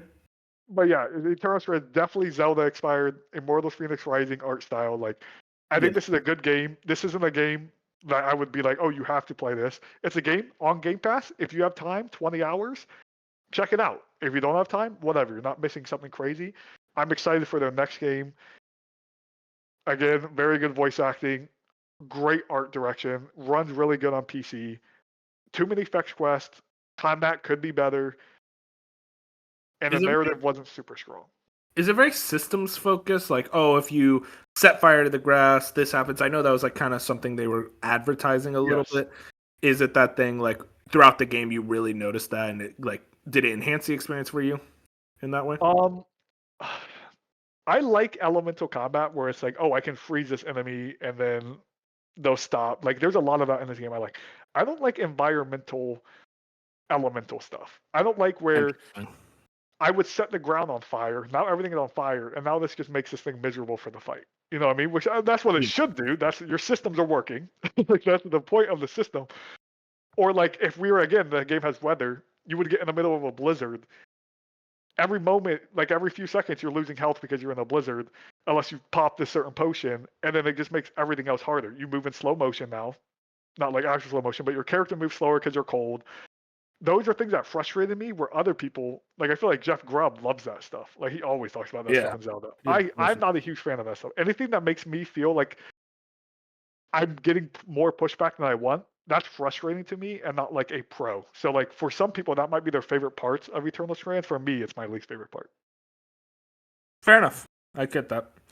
That's something that I definitely think like it almost feels like a mood thing where I'm like, oh yeah, I'm in the mood for a systems focused game, something that really focuses on like kind of the ideas of what the game is trying to it presents you all these ideas and it's like kind of mess around like a playground. And it's like I like that conceptually a lot, but for some reason it doesn't hit as hard as it's like Hitman's very systems focused in that way.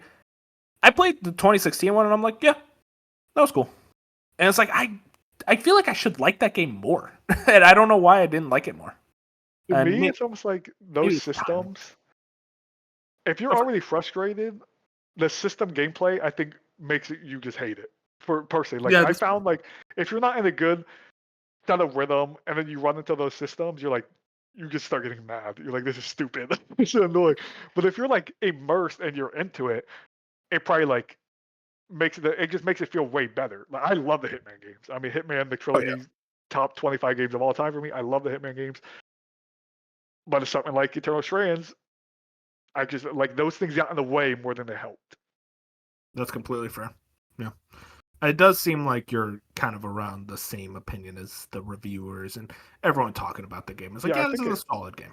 I think it scored like mid-70s. So like, yeah, I think it's at the end of the day, I think it's a good 7 out of 10. It's a studio's first game. I'm excited to see what they do. There is some BioWare here, like I said, the companion quest, some of the way the dialogue's written, like it's very. They have some BioWare app stuff in it. So like, if you like BioWare, especially old BioWare, check it out. The thing is, like BioWare's first game wasn't a 10 out of 10. It was their second game that hit. So I wonder what their second game could be moving forward. But Fusion, that's a podcast. Just the two of us, and it's still over 2 hours long. I had a lot of fun today, though. A lot of PlayStation, a lot of talking about video games. Turns out they're pretty fun when you ain't angry about every game, and when you don't think about the Borderlands 4 state of play and the Demon Souls team doing a God of War. See, that's the thing. I'm thinking about it now, and I'm in a bad mood. So let's not think about it anymore. Let's just think about the fun stuff, like Avowed next week. Very, very excited. Thank you for joining me, man. It was fun. It's always fun to get back on here. And then I noticed that all of our longest podcasts involve me, so I'm the issue. Hey, it's you and Bob, all right? So don't worry about it. Listen, I'd rather like we have a good back and forth debate than when I'm talking to Bench and he's just like, yeah, I agree. It's like, okay, this is you and Bench today would be 45 minutes. So yeah, exactly. Anyways, if you guys want to find us, we're on YouTube, Spotify, Apple Podcasts, every podcast place you can find us. Follow us on Twitter and Blue Sky at A Slice of Gaming, and also like the podcast. Any type of support helps. But with that, we're gonna head out. Say good night. Good night, good morning, good evening, whatever Good time of night. the day it is for you. Get into Elden Ring Night Rain, or try to.